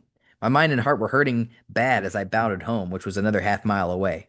I looked at my shadow on the wall of the Fine Arts building, and I could see that my hair was getting long. After a lifetime of short hair, including unstylish, ridiculed crew cuts and a mohawk that nearly got me thrown out of my house, I wanted to have long hair. Hair that would bounce when I dove off the top rope or cage. Hair like the Superfly. Like Superfly, I too was going to fly tonight. Physical pain always seemed somehow to relieve mental pain for me, and I was in need of some relief. And how did I spell relief? Superfly. I had a ritual that was a big hit with a few friends. They would fill the room with clouds of baby powder, our version of dry ice, to the opening chords of Diary of Working Man by Blackfoot. By the time the tempo picked up, I would be pumped for my move, and the dive off my bed would take place just as Ricky Medlock hit the high-pitched scream in the song. I felt like this ritual would make me forget about the whole Kathy incident, even if just for a little while. I walked into the room and Steve McKiernan was already there. How's it going, Mitch? He cheerily said. He always called me the wrong name on purpose in honor of a guy named Bruce Schinkel who could never get my name right. I don't get it. Is Mick really that tough to remember? Anyway, I didn't feel like getting into details, and I simply told Steve to get the Baby Powder and Blackfoot album ready because I was ready to take flight. After the dive, which knocked the wind out of me, hurt my ribs, and drew praise from a couple of drunks who were hanging out in Bill and Dingle's room, I was ready to talk. I relayed the tragic story to Steve, who didn't really know what it was like to be a flop with chicks. Steve was king of the barroom rap, and once he talked a girl into coming to his room, the deal was sealed. He had a surefire method for action known as a guitar. He kept the damn thing in such an obvious place that girls would always ask about it, and once he started strumming, it wouldn't be long before they started humming. Whenever I heard the guitar, I knew to look elsewhere for my beauty sleep. What are you going to do about it, Mitch? He asked, without any real feel for the pain I was going through. I decided to handle this problem the way I handled the all-important events in my life. Get the camera, Steve. Let's document this thing. I'd been given a Canon AE-1 for Christmas a year earlier, and I had been wearing it out ever since. In much the same way I would react when my ear was torn off in Germany, I wanted visual proof of the important events of my life. So there I was, looking forlorn in my red flannel shirt that I'd had since 8th grade.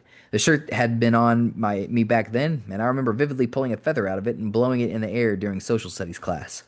While the rest of the 13-year-olds tried to address the Bosch case, I was doing a heck of a job keeping that feather in the air. Finally, the feather got away from me, and as I reached for one last blow, I fell out of my chair and tumbled to the cold, hard concrete as my classmates laughed at me. They'd been watching my act for the past several blows. Red flannel was also my shirt of choice during my infamous barbed wire match with Eddie Gilbert in 1991. It was also the reason that one girl had dropped her crush on me earlier in the year. He's nice, she'd told Lisa Cerrone, a fellow Ward Melville graduate, but doesn't he ever change that shirt? The answer was not often. It wasn't just my shirt, it was my jacket, my security blanket, and my friend. I finally had to stop wearing it in 1996 when I bought it out of storage for an ECW Extreme Championship Wrestling barbed match because I had finally outgrown it. That shirt had seen me through good times and bad. It had been in MSG to see Snuka go off the top of the cage, and it had been on hand to see me get my feelings crushed. There will never be another shirt like it.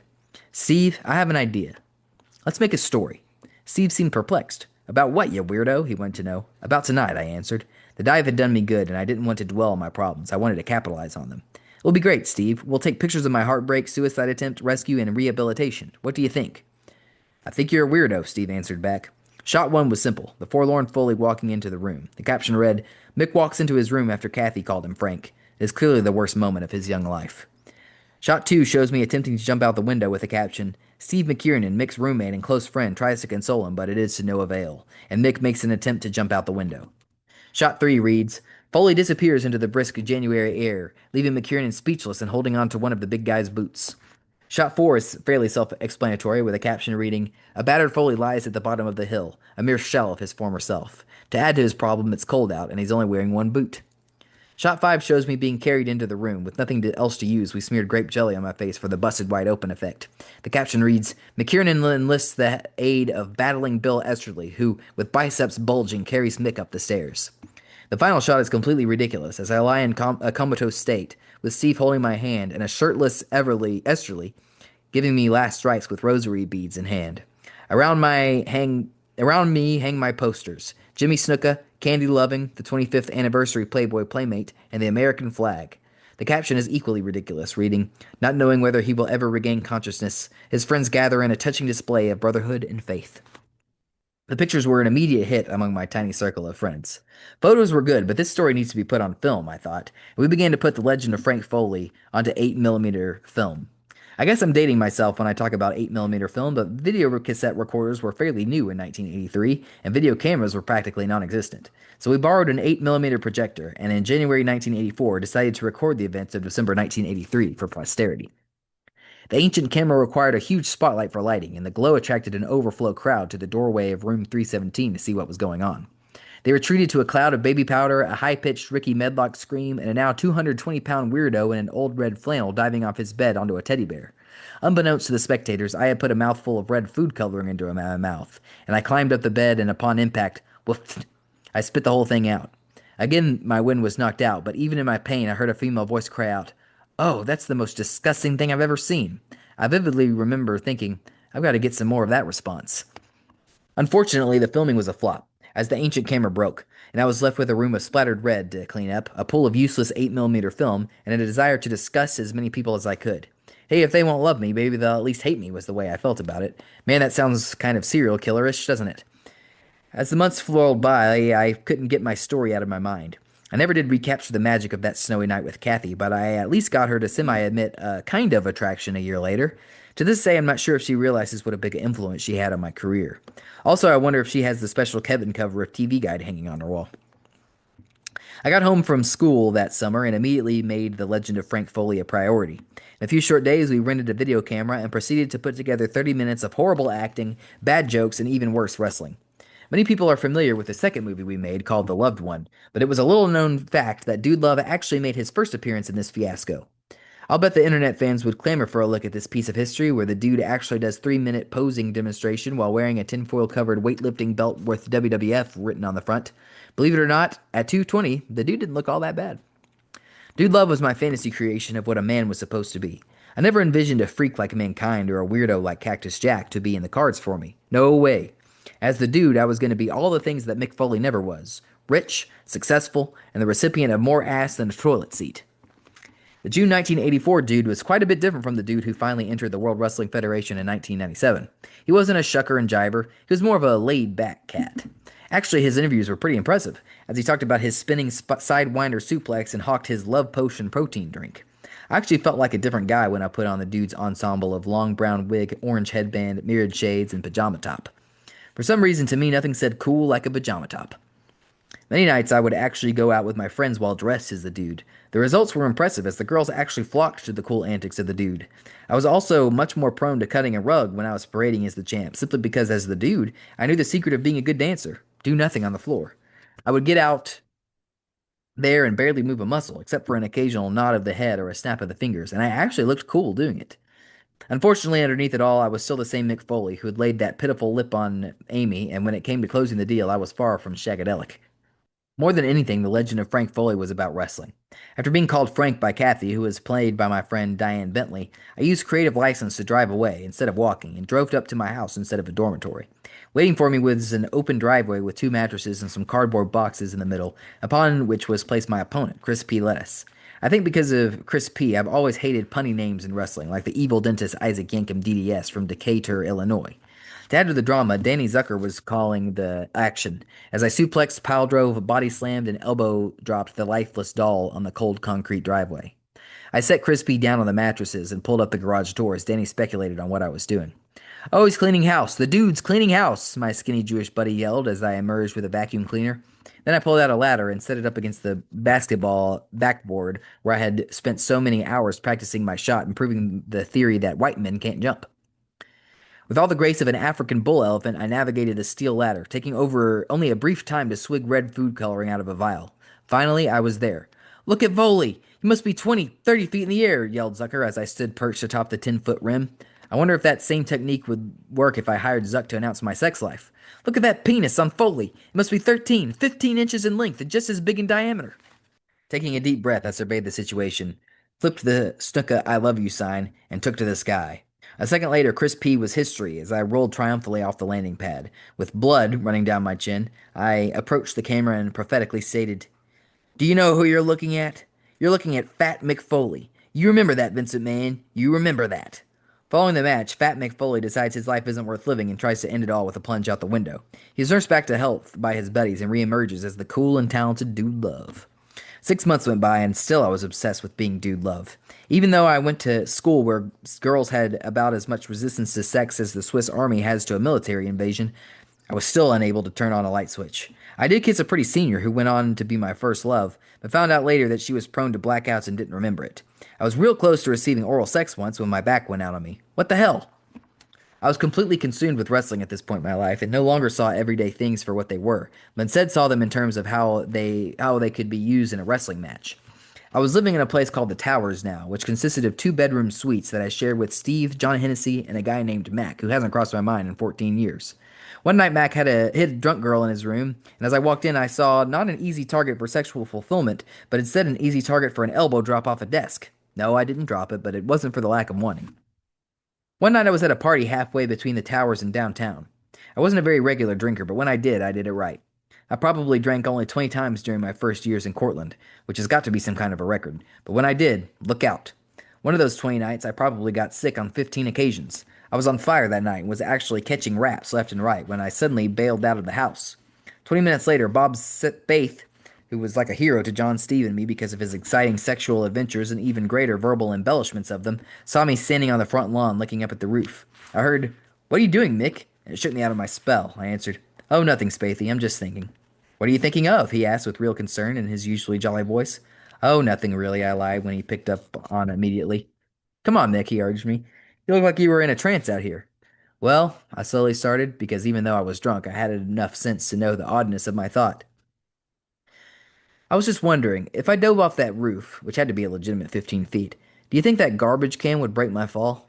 He looked at me in a strange but appreciative way and said, Let me get you another beer. I haven't seen or heard from Bob, who used to refer to sex as jukes, in over 12 years, but I heard from my old roommate Steve that Bob wanted me to speak to his class at school. If I did, I would have to serenade him with an old song I wrote, which is sung to the tune of the New York Yankees jingle. Sing along if you like. It's called Spathy by M. Foley, and I don't know the New York Yankees jingle, so we'll just read it. Spathy. Everyone knows and loves Bob Spathy, a god with lacrosse gloves. He is Spathy. You spell it Spaetha. Spathy. All the things he taught us. Bob Spathy. All the drinks he bought us. He's after Jukes. Hey, Spathy, I'll remember you to the end. For drinks, jukes, jokes, and laughs, most of all as a friend. Spathy. Now that's a Spathy. The song is meant to be a joke, but I had to watch myself when I drank, or else my sensitive side would sneak out. I was entertaining as hell, especially when I ran into Kathy after inhaling 6 shots of Jack Daniels in an hour, while she stood with, believe it or not, Kevin on her arm. This was about 9 months after the original Frank incident. Yeah, they were back together again, at least for a few days, but that didn't stop me from telling her about the legend of Frank Foley and Dude Love, and how her heartbreaking name negligence was going to one day make me a star. She was still beautiful and was still beaming, but in truth, it seemed to be more of a scared beam, as if she thought if she didn't give me the beam of old, that I might come off the bar with a big elbow. I wouldn't, but hell, even if I did, I'd make sure in true Foley fashion that I absorbed most of the punishment. I remember feeling funny when I saw them walking up the hill. Not really sad anymore, but just at a loss to explain human emotions. What the hell did Kevin have that I didn't? I was the storyteller. I was the jovial drunk. I was the guy she beamed at, even if it was a scared beam. I was the basketball rim driver, wasn't I? For crying out loud, she had a chance to shag Dude Love, didn't she? And she let it slip away for what? Kevin? Later that night, despite my best effort, I let sensitive drunk Mick Foley rear his wimpy head.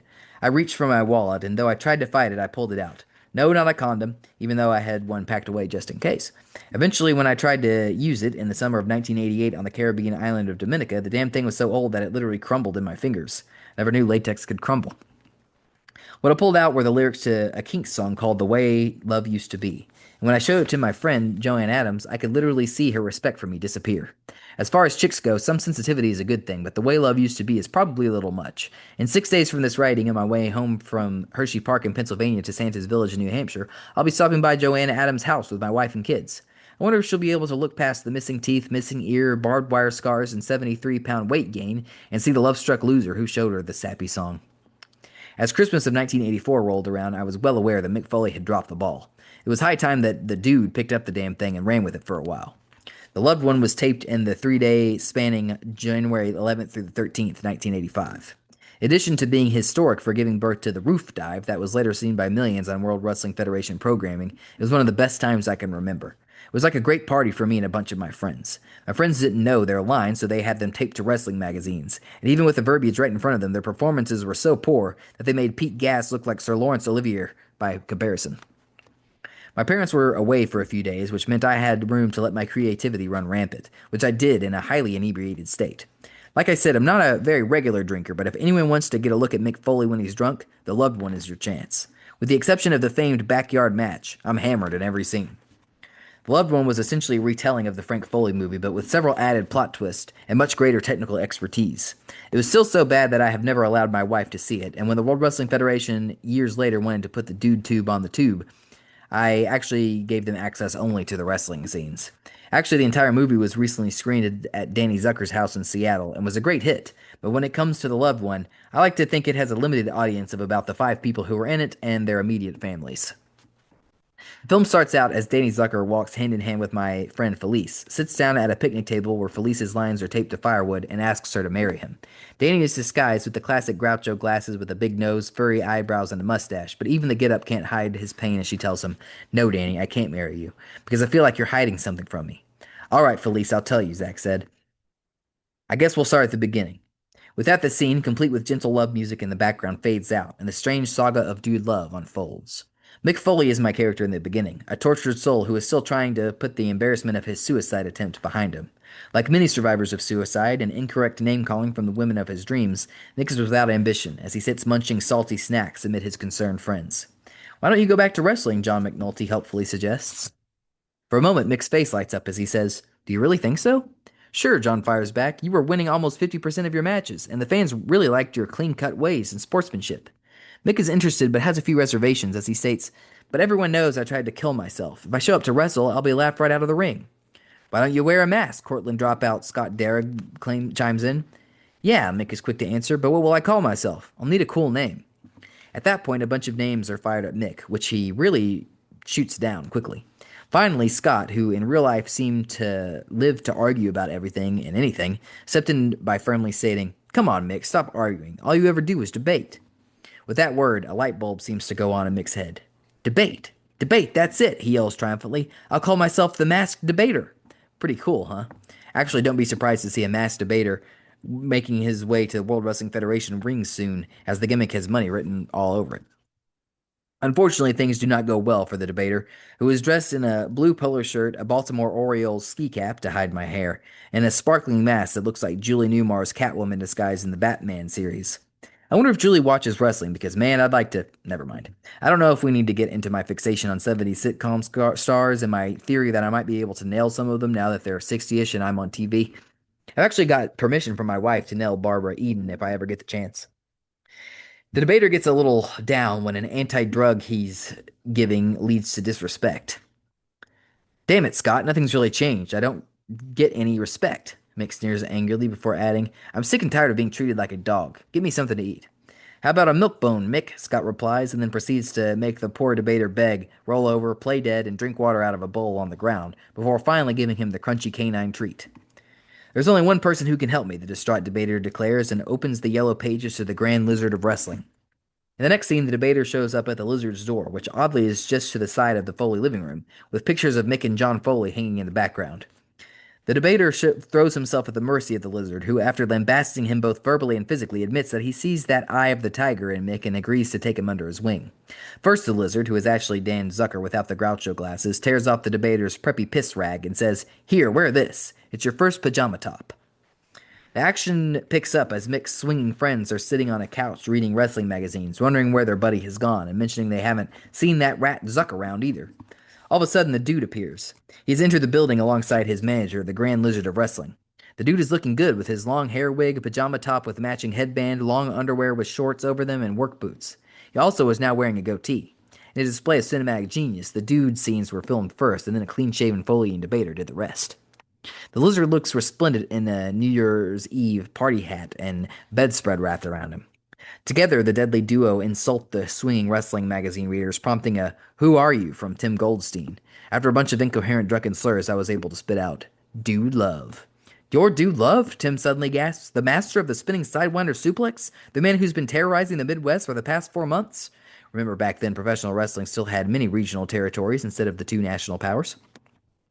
The dude then launches a verbal diatribe, which ends with, We're here for one reason and one reason only. Fame, honor, glory, and fortune.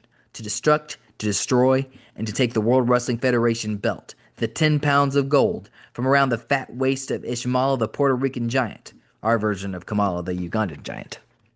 With that, the movie segues into a music video that is actually a good piece of storytelling, chronicling the dude's rise to glory in the World Wrestling Federation.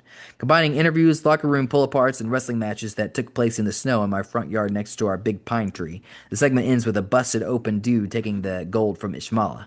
I think the loved one's greatest achievement is that we were able to get the real-life 5'8", 280-pound Ishmael Lazada to wrestle in his underwear in 17-degree weather. I also should point out that unlike today's backyard wrestlers who foolishly maim each other, no one was hurt during our wrestling sequences. Plenty of fake punches, though, and the dude's ever-present palm to the forehead thrust. Unfortunately, success seems to have gone to the dude's head as he shows up at a party in the Foley living room, where the swinging party animals are still sitting on the couch flipping through their wrestling periodicals. The dude is now smoking stogies and throwing down brews, as he sports the same tinfoil hat around his waist that the original dude wore in Frank Foley. The dude is rude and crude, but seems to be especially intent on ruining the life of John Imbriani, once he's informed that Imbro's engaged to a nice Irish girl. Oh, really? Asks the dude. No, O'Reilly, comes the answer. The Lizard then offers the dude 100 spot if he can steal poor Imbro's girl.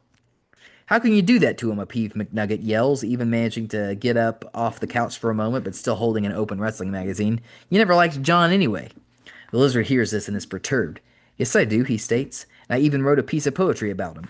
With that, Zuck then proceeds to read a piece of poetry that I had actually written 2 years earlier. I guess you could say that John was kind of like Al Snow back then, and I'm sure he's going to love seeing this in print. About Imbro by M. Foley. One day while walking, I overheard some girls talking about John, so I listened real close. They said John Imbriani has a half-inch salami. He's short, he's Italian, he's gross. To see if it's true, I took a good view in the mirror at his full-length reflection. What he saw made me flinch. It was half an inch. And that's when he had an erection. With that, Imbro, who was 5'4" and 200 pounds, jumped off the couch. As a running back in junior high school, he had once rushed for 350 yards in a single game and had a compact, muscular body somewhat like former wrestler Ivan Putski. Like Putski, Imbro attempted to level the Lizard with a Polish hammer. But the 130-pound soaking wet Lizard was able to avoid the horrible-looking hammer and sent Imbro to the ground with a flurry of elbows to the head. As he worked over a stunned Imbro, the dude made his move, and with a simple play your cards right, and with the dude you'll spend the night, walked away with the poor little Italian guy's girl. Tragically, Imbro, who in real life was a junk food junkie, was found in his bed, the Foley couch, amid a plethora of ding-dongs, Fritos, and candy bars that had been handed to him in a dream by the dude, who was brandishing a guitar and singing a touching ballad entitled Hey Imbro. Hey Embro by M. Foley. Hey Embro, give this chocolate fudge cake a try. Hey Embro, I want to have a piece of this apple pie. Forget that you're a short little Guido. Have another bag of these Fritos. Have another soda because nutrition is a dirty word. Oh yeah, hey Embro. Oh yeah, hey Embro. Hey Embro, I think you've been acting awful rude. Hey Embro, don't be disturbed because you lost your girl to the dude. Sit here and have another soda. At this point, I forget the words and ad lib a line that was beyond bad. Your dad's as old as Minnie Minosa. Have another ho ho because nutrition is a dirty word. Oh yeah, hey Embro. Oh yeah, hey Embro. With that, Embro is handed the dreaded snacks that lead to tragedy. Scott Darragh was the first to find him and immediately spotted lines of a white substance on a mirror on the ground. A simple test revealed his deepest fears. Oh no, Embro's back on the sugar, he cries. I better call an ambulance. The next short shows a haggard dude, presumably after a night of erotic pleasure, still dressed in his dude wear and mirrored shades. He turns on his radio and immediately hears a news flash about his deceased little buddy. The touching scene fades out as a guilt-ridden dude weeps openly into his hands. A press conference is called, and Dude, who is now clean shaven due to the fact that this climactic wrestling scene was filmed last, admits the error of his ways and dedicates his big backyard match to the memory of Embro. In a tribute to Jimmy Snuka's legendary nonsensical interviews, I use an exact Superfly quote in admitting that I can break a bone out there. I'm talking about any part of a bone. It was time for the fateful match set in the Zucker backyard, as passing cars whizzed us by on that cold January morning. The Grand Lizard was calling the action along with Steve Zangri, and the Lizard had a list of 30 wrestling cliches on a piece of paper to refer to liberally throughout the match. My opponent for the big match was Danny's younger brother Teddy, who was using the name Big Dick Zuck, and who used wrestling's most devastating maneuver, sodomy. Welcome to the backyard match, beer-toting referee Scott Darragh began. Rules? There are no rules. With that, the match began, and Dude fought off a big dick slap to the face with a flurry of really fake offense, culminating in the deadly palm thrust. Things were really going the dude's way until a big "Dude love you suck" echoed in the chilly east Setauket air. Uh-oh, it's taunting by Ashmala, Zangri informed the audience. It was true. The former champion had made his way to the Zucker backyard, and as Dude turns his attention to the fat bastard, Big Dick seized the opportunity and leveled me with a wiffle ball bat to the head. A hell of a swing, too. For the dude to get out his blood supply, which was in a Jif peanut butter jar, Ted was supposed to parade around with the bat so that the camera could get off the dude who needed his privacy.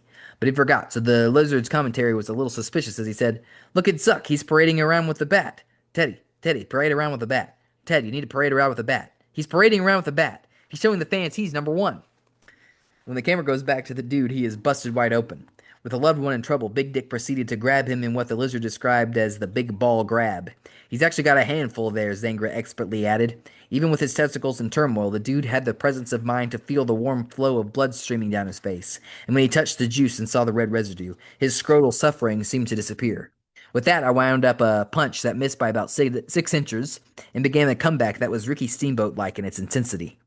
Using his hidden resources of strength, the badly bleeding dude was able to counter with a backbreaker that left a big dick twitching.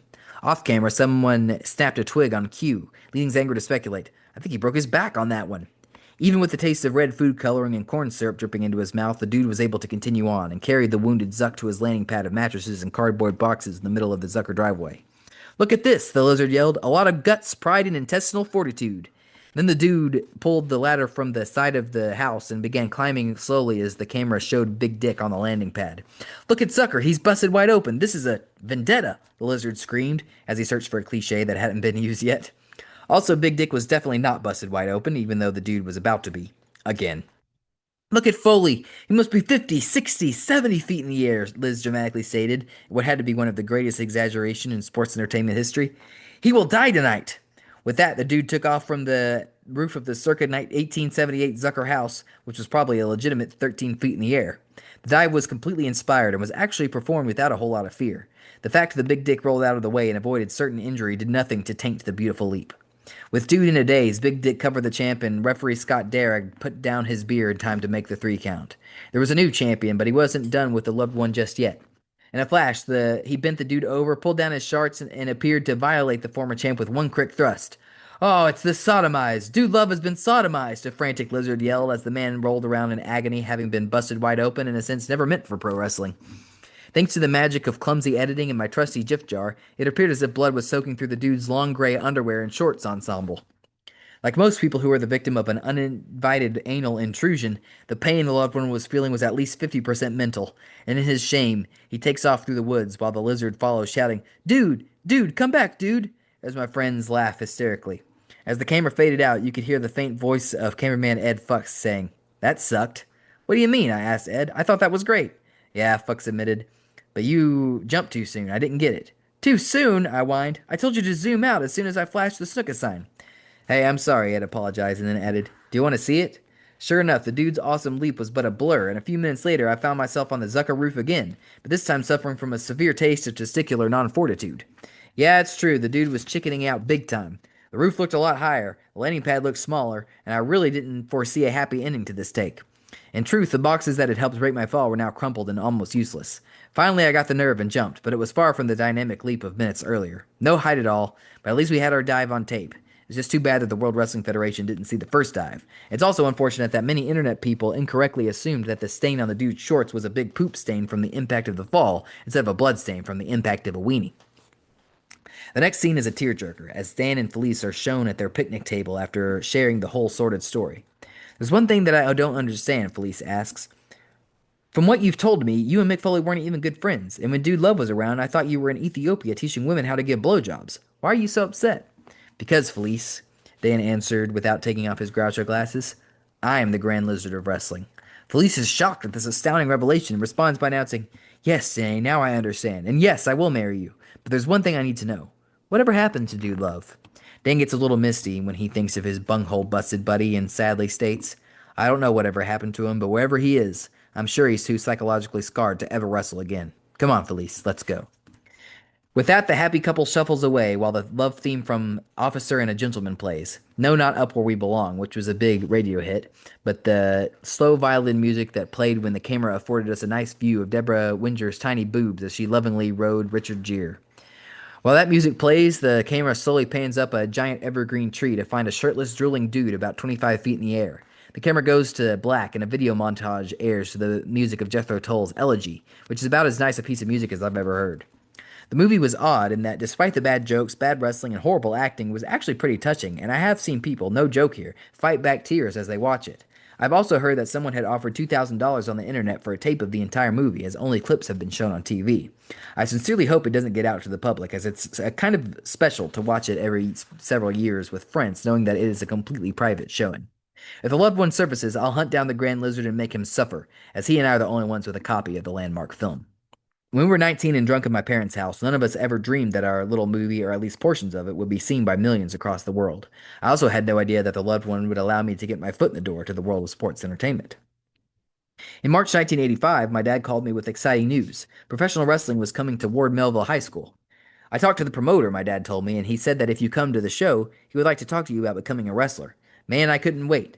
It was going to be a loaded up card, and I was going to be there.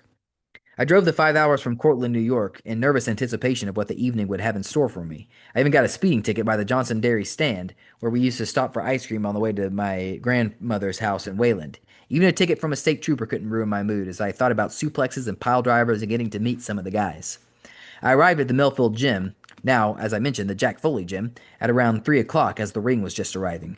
My dad introduced me to promoter Tommy D, a man with all the flash and sizzle of a UPS truck.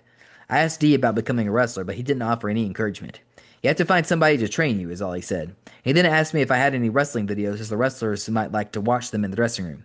"Yes, sir, I've got a great collection of MSG matches," I informed the unsmiling Mr. D. "I'll go get them." I hurried home, picked out half a dozen videos, and started to walk out of my tiny room when I stopped and turned around. I looked at my desk and saw the loved one sitting there with Dude Love on the front of the box and the words, "A Journey into Greatness, starring the BP." Without thinking why, I grabbed the tape and headed out the door. When I got back to the gym, a television monitor and VCR were waiting for me. The cross practice was just letting out, and the guys who were sophomores when I was a senior were very happy to see me. Like I mentioned earlier during the Dave McCullough fight scenes, for some reason, kids looked up to me, and many of these people in the Ward Melville gym were the same kids who had looked up to me 3 years earlier. "Hey, Mick," one of them said, "do you have that movie you guys made?" "Well, yeah, I do," I had to admit. "Can you put it in?" he asked me next. I started to stutter and stammer, but was soon overcome by shouts of encouragement that convinced me to have an impromptu screening. But I wasn't about to lose these impressionable young Foley fans with bad dialogue and acting, so I wisely fast-forwarded to the dude's first entrance, knowing that our music video would provide quality entertainment. When the dude appeared on the screen, the high school kids actually cheered. The The sound was up so loud that the room of students could all hear, and I guess the noise must have attracted more kids because a stream of them started flocking over to the television set. By the time the music video began, there were, without exaggeration, 100 high school athletes around me, and to every one of them, I was the man. At least at that moment, I was. Maybe the Jack Foley Gymnasium now, but in March 1995, I owned the place. The dude was on the screen throwing fake looking chops. They were cheering. The dude was in the living room brawl with Ishmael. More cheers. And when the dude opened up a can of whoop ass and took the World Wrestling Federation gold, forget about it. The place went crazy. I looked around and I saw these high school kids, most of whom I didn't even know, cheering for a guy with a wig and long underwear. Then out of the corner of my eye, I spotted Tommy D, and he had a smile from ear to ear. All of a sudden, I wasn't just a college punk with a pipe dream of being a wrestler. I'm pretty good about reading people's faces, and his was an easy one. I read, I've just discovered a star. Next, I fast forwarded to the wrestling scene, and the partisan Ward Melville crowd shouted their approval. They cheered when the dude was on the attack, exploded when he flew off the roof, and howled with laughter as the violated dude ran off through the woods. I looked at Tommy D, and his huge smile told me that he had really dug the backyard match.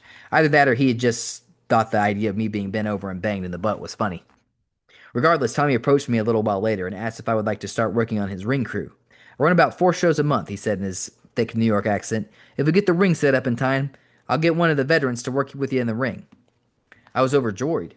I met and had photos taken with many of the stars, including Sergeant Slaughter, Larry Zabisco, Bob Backlund, and Rick Martel. In the background of my Backlund photo, there is a gawky 19-year-old who would turn out to be Paul E. Dangerously. My dad and I had a great dinner at Mario's in East Setauket after the show. We talked about the show, which had sold out the 2,500-seat Ward Melville gym, and about the chance that I might one day step inside the squared circle. I was foolish enough to believe that every Tommy D soul would draw a sellout, and that every crowd I worked for would cheer my every move. The world of pro wrestling was about to teach me some hard lessons. It was September before Tommy D ran shows again, as he never ran during the summer. For years, Tommy had promoted shows for the World Wrestling Federation, but struck out on his own when the Federation's national expansion made small Federation shows in the New York area pretty much a thing of the past. So now Tommy booked whoever he could, and sometimes it drew, and sometimes it didn't. My first Tommy D show was a memorable experience. I began the day by leaving Cortland at 4 a.m. and driving to the big yellow storage building in the middle of Brooklyn, a horrible yellow landmark in a horrible part of the city. I guess I should point out that even though I grew up on Long Island and watched shows in Madison Square Garden, I actually can't stand the city, especially Brooklyn, except for that pizza. I met Tommy at Big Yellow and was told my assignment for the day.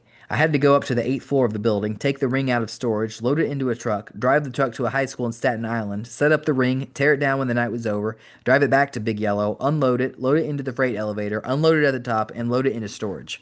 I then drove the 5 hours back to school. I had left Cortland at 4 a.m. and returned 26 hours later and $25 richer before expenses. I will always be grateful for that day, however, because it was the day I met Dominic DeNucci.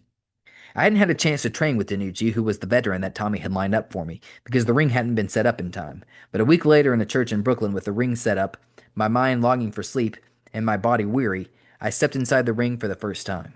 I had seen Dominic wrestle as a kid and had seen him defend the tag titles on 2 different occasions. He spoke on TV with a heavy Italian accent, and I soon learned that the accent, like much of wrestling itself, was no act. "So you want to be a wrestler?" DeNucci sarcastically asked. That turned out to be a common question as he tested my will many times in the coming months. "I tell you what," he offered, "I'll step into the corner, and I want you to give her the forearm."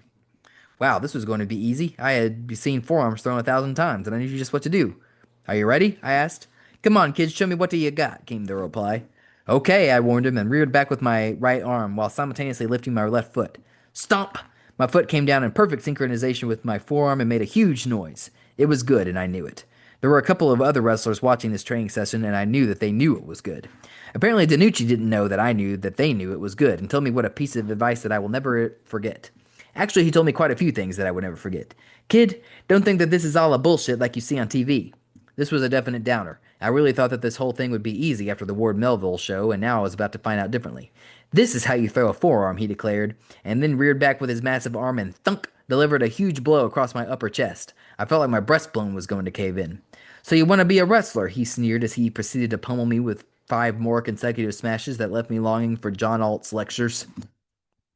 If only I could be back there taking tests with my dictionary, I thought, as I tried to recover from my lesson in respect.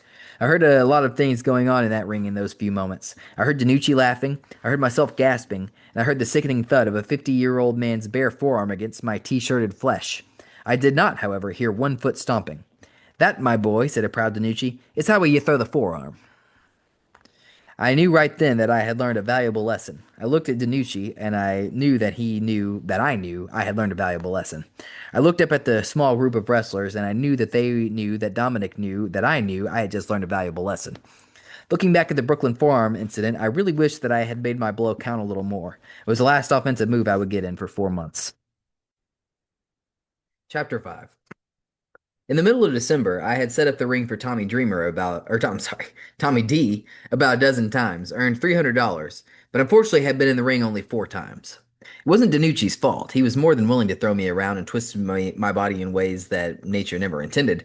I just wasn't physically able to set up the ring in time to fit in our training. In those 4 sessions, however, I had begun to learn one thing: how to bump. Or as armchair wrestling experts around the country would say, I knew how to land. Bumping is without a doubt the most valuable thing a wrestler can learn. Without it, a career would be awfully short, as the injuries would pile up in a hurry. I guess it's no secret that the trick in landing is to try to disperse the fall over as great an area of the body as possible. I've heard for years that I don't feel pain, which is ridiculous, but I do believe that I was blessed with a perfect body for bumping: wide back, wide hips, and a wide flat ass. As a result, I don't think all that look all that good in a tight pair of jeans, but I can absorb unbelievable punishment. I also believe that the human body can adapt to the physical grind we go through. In the same way that a body isn't made to run a marathon, but instead is trained to do it, I believe that my body has been trained to take punishment. Francois Petit, master in shiatsu massage, who has performed over 50,000 shiatsu massages, swears that my body is the strangest that he's ever worked. Meek, meek, he always says is his French pronunciation of Mick. Your spine is like that of a crocodile. It's unbelievable, Meek. Dominic was not an easy guy to impress, and when he was impressed, he wasn't real big on compliments. I guess that's why it meant so much to me when he finally started praising me. Don't get me wrong, it wasn't like he was cold hearted, but he was more likely to say, it was not bad, about something that had gone well. I did find out, however, that he'd been impressed with my ability to get back up after taking a backdrop. I give that kid from New York 10 backdrop, and he must have a ball this big, his hand showing the size of a grapefruit, because he kept getting up. I later heard he had said about our first training sessions. After the marathon backdrop session, Dominic talked to me alone in the dressing room, and I guess for the first time realized not only how much this wrestling thing meant to me, but also that I may have possessed this testicular fortitude to see it through. I trained some boys in Pittsburgh, he informed me, adding, if you really want to learn, maybe you should come there. I was flattered, but thought that Danucci's school might pose a problem. I appreciate that, Dominic, I replied, but I really don't have much money to pay you. Danucci nodded in understanding and quickly told me, you come to Pittsburgh and we can work something out. He then gave me the single best piece of advice I ever received in wrestling and maybe in life in general. Don't think you're gonna make a living doing this bullshit. I nodded blankly and listened intently as he offered up his only stipulation. You a college boy, you stay in school or else I don't train you. Over the years, I have passed this along to every hopeful wrestler I ever encountered. The chances for success in this strange business are so slim that a college education is absolutely essential. So, at the beginning of 1986, I headed to the Pittsburgh suburbs of Freedom, Pennsylvania for the first of about 70 trips. If I'd known that Pittsburgh was 400 miles from Cortland, I might very well have declined Dominic's offer. However, by the time my dad handed me the AAA trip tick, I had already committed. I will freely admit to being scared as hell about my first trip to Freedom. I'd driven down the day before and stayed at the $16 a night Admiral Perry Motor Lodge, which is now a Toyota dealership, at the point where Interstate 80 intersects with Interstate 79. I had absolutely no offensive moves in my repertoire, unlike the list of 4 I have been using for the last 3 years. No confidence and $100 to my name. As I said earlier, however, I had learned how to bump, and as with most things, I learned by practice, practice, and more practice. I might have had only 4 training sessions under my belt, but I'd been doing my homework in a very strange way. Every night I would drive my car, which by this point was the '78 Ford Fairmont that I'd inherited from my mother, to a park about a mile away and commence to bumping. It might not have been a cold concrete floor, but it sure as hell was a hard grass floor, which tended to get real hard in the Cortland winter, which stretched from November into April. I would set up an obstacle of some sort, usually a garbage can, and would practice diving over it and landing on my back over and over until my wind was gone and my flat ass was sore. Then I'd catch my breath and bump some more until landing on my back became second nature.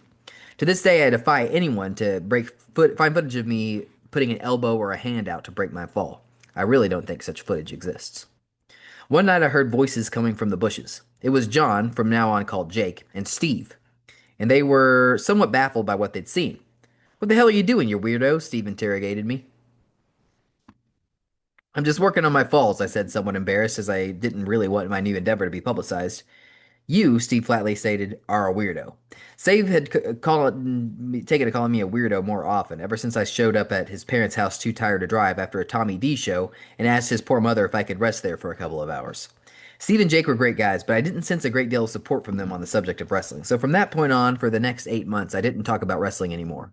I didn't even tell them about Danucci's school, and I instead explained my weekend absences with a weak story about a girlfriend in Pittsburgh. I walked into Danucci's school in Freedom and meekly met the other trainees. The school was actually in the gym of the old Freedom Elementary School, which had been abandoned. It had no heat in the winter, and as I would find out, no air conditioning in the summer. What it did have, however, was Dominic Danucci and 400 hungry students who wanted to learn. It was with great interest and great trepidation, believe it or not, one of Steve Austin's favorite words, that I met my fellow trainees, Dave Klebanski, Kurt Kaufman, Troy Martin, and John Pamphilis. Klebanski was a mountain of a man, about 6 feet tall and 320 pounds, with a huge chest, a huge head, and a horribly bushy hairstyle to cover it. Deep down, he was like a big kid, whose voice would get real high when he complained, and whose business choices would ground what should have been a promising career. Not the least of his problems was his friendship with David Sammartino, whose own odd business choices grounded his own promising career. Kurt Kaufman was a late starter, about 30 at the time, and the owner of a good physique, which unfortunately didn't stand up well to the constant barrage of punishment in the Freedom Gym. He was a hell of a nice guy, though, who put me up in his home several times. I will always remember Kurt for his rapid adoption of the grizzled old veteran demeanor, in which he talked softly, called everybody kid, and talked about his short career as if he were Terry Funk. I'll tell you, kid, Kurt once confided in me, those West Virginia fans may be tough, but they're some of the best people I've ever worked in front of. I think he'd had 3 matches at that time. It was almost as if he'd channeled both the spirit and look of Danucci, as Kurt began wearing a weight belt outside his clothes, smoking small stogies, and walking Danucci style, even if he didn't have Dominic's 25 years experience to account for it. Kurt Kaufman will go down in the record books for holding a victory over Cactus Jack in the Hardcore Legends' first outing. Troy Martin will go on to greater fame as Shane Douglas, the franchise of ECW fame and the Dean of World Wrestling Federation non-fame. He was intelligent, athletic, and handsome, and if anyone from Danucci's school looked like a surefire prospect, it was him. Shane has been his own worst enemy sometimes, has burned bridges that he shouldn't have even bothered looking back at, and has had more retirements than both Funk brothers put together. Without him, though, I wouldn't be where I am today and might not have graduated from Danucci's gym. John Pamphilis was a talented guy, but he was small, kind of plain, and moved away soon after my training began. After my hellos, Danucci brought me into the ring. This is a Mickey. He's from New York. He's green, but he'd take a decent bump. That was the last part of the quote did me in. The part about take a decent bump. He might as well have put meatloaf underwear on me and walked me past a pack of wild dogs. The 4 of them proceeded to bump me without mercy for most of the next 3 hours. I was slammed, hip tossed, suplexed, and back body dropped so many times that I couldn't even afford to guess how many. To make matters worse, I didn't have experience hitting the ropes, and as a result took the force of the cable on my liver instead of my latissimus muscle. But the next morning I was peeing blood, but I went through it all again the next day. I was so banged up that I could hardly move. Dinner following my first session in Freedom stands out as a particularly memorable occasion. There was a Bonanza Steakhouse about 75 yards from the Admiral Perry, and despite the sure $8 I would have to spend, I decided I deserved it and headed out the door. I was so weak that I could hardly hold the heavy oak door and nearly tripped and fell onto the marble tilted floor. Actually, it was a cheap press board floor with a dirty rug, but it was difficult nonetheless. Without exaggeration, the 75-yard walk took me at least 10 minutes, as every fiber in my being throbbed with pain. The porterhouse on my plate did nothing to soothe me, as what the hell am I doing here became the question of the day. Actually, I would ask myself that same question every day for the next several weeks whenever I wrestled in western Pennsylvania. I was both physically and mentally exhausted when Dominic asked to speak to me after my Sunday workout. Kid, we need to talk about money, he said flatly. How much you think you should pay? This was uncomfortable to me, especially the part about me suggesting a price. Even today, I hate to be asked how much money I want. I'd rather shoot down an offer and make a counter offer for much more than flat out request the same amount. I had heard that Danucci's school was $100 a day. I didn't even have $100 period, let alone per day. So I decided to shoot low with the veteran and said, how about 50? He thought it over and shook his head. No, he said, I can't do that. My heart sank before he continued his dismissal. It's too high. How about $25? I couldn't believe it. Next he said, you gonna need some new boots? These are brand new. You want them? Give me 25, okay? Yes, sir, I quickly answered, as even in my wrestling infancy, I knew a bargain when I saw one. Those $25 boots would go on to see ceiling, lose matches, in some of the finest arenas in the country, as well as some of the emptiest armories and parking lots. Even at the discounted rate I had so shrewdly bargained for, I knew that I couldn't continue to throw money around like that, so I began skipping on certain things like food and lodging. The bonanza was out, as was just about any place that charged for food. The era of the jar of peanut butter and the meat and the loaf of bread was ushered in. Even at $16 a night, I knew I couldn't afford both Friday and Saturday night in a motel, so Fridays officially became car night. I threw two sleeping bags into the back seat of my Fairmont, where they stayed for the next year and a half. I would leave Cortland at 10 p.m. every Friday for the 8 hour trip to Freedom, giving myself 6 hours extra to rest. If I made it all the way, I would park at the gym and sleep in front of it. If I got tired along the way, I would simply pull over at a hotel and park in the lot, curl up, and catch a nap. Sometimes the guys would get to the school and have to wake me up. Often the car would be covered in snow, and I would emerge like a bear from hibernation, ready to rumble. I actually enjoyed my backseat bed, as I was very aware that this was part of my paying my dues, and I kept reminding myself in 10-degree weather that I was building character. It seems to have worked, and I can honestly say that one of the great comforts in my life is that I feel completely deserving of all the good things that have come my way in the last few years. I know for a fact that I earned them. Not all my car memories are happy ones. About a year after starting at Danucci School, I set out for another weekend of training. I would alternate driving the New York State Thruway west to Erie, Pennsylvania, where I would turn south to Pittsburgh. At that point, I'd never heard of a lake effect storm or snow squall. It had been snowing for some time, but as a road veteran, I was having no problems. Suddenly, just as I was coming to an exit, the wind was blowing and the snow was flying to the point that driving became almost impossible. For some reason, I went on, thinking it would suddenly clear. I was wrong.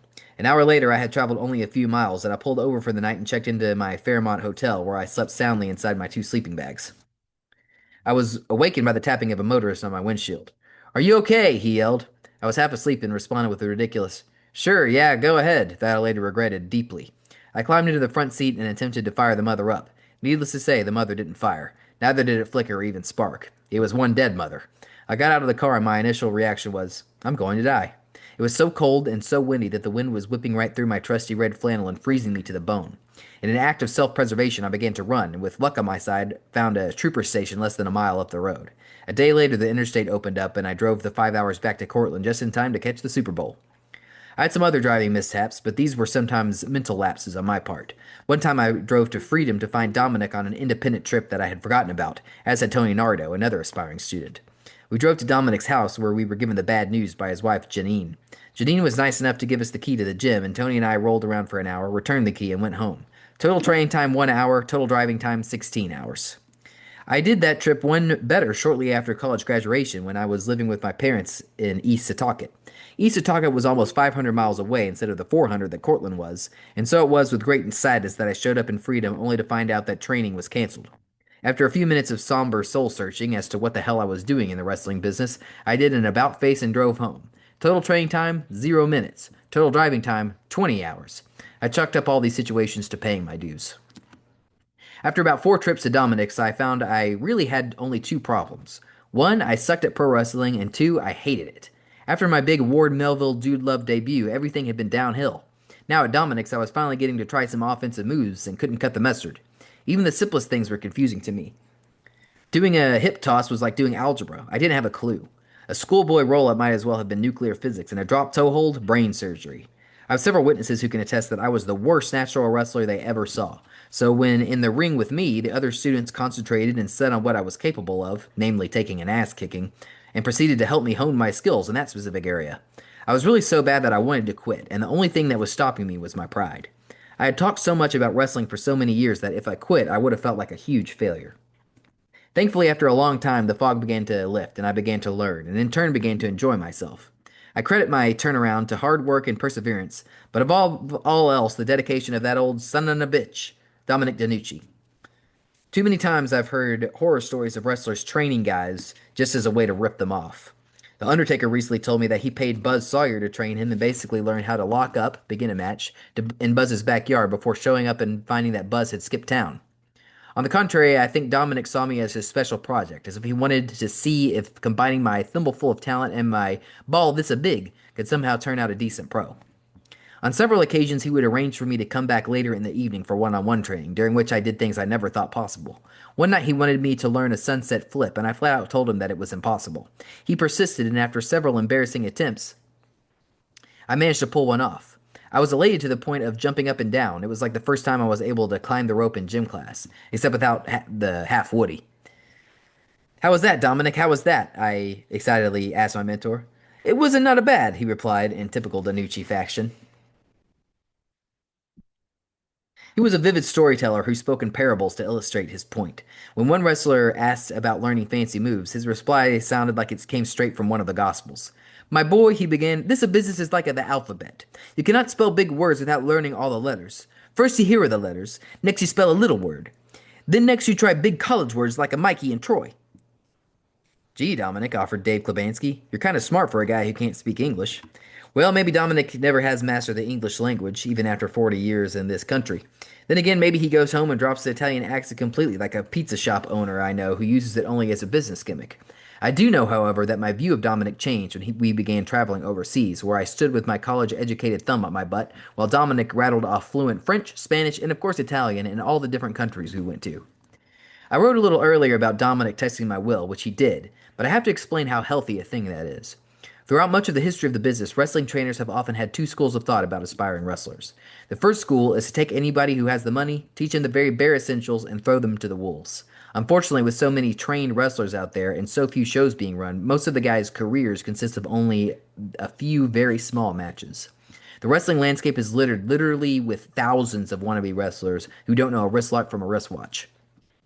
The other school of thought is the let's show them wrestling is real school. The concept is drummed into these poor, unsuspecting kids in different ways, the most popular of which is to exercise them until they puke and then get them in the ring and eat them alive. I'm guessing most of these trainers didn't get enough love as children.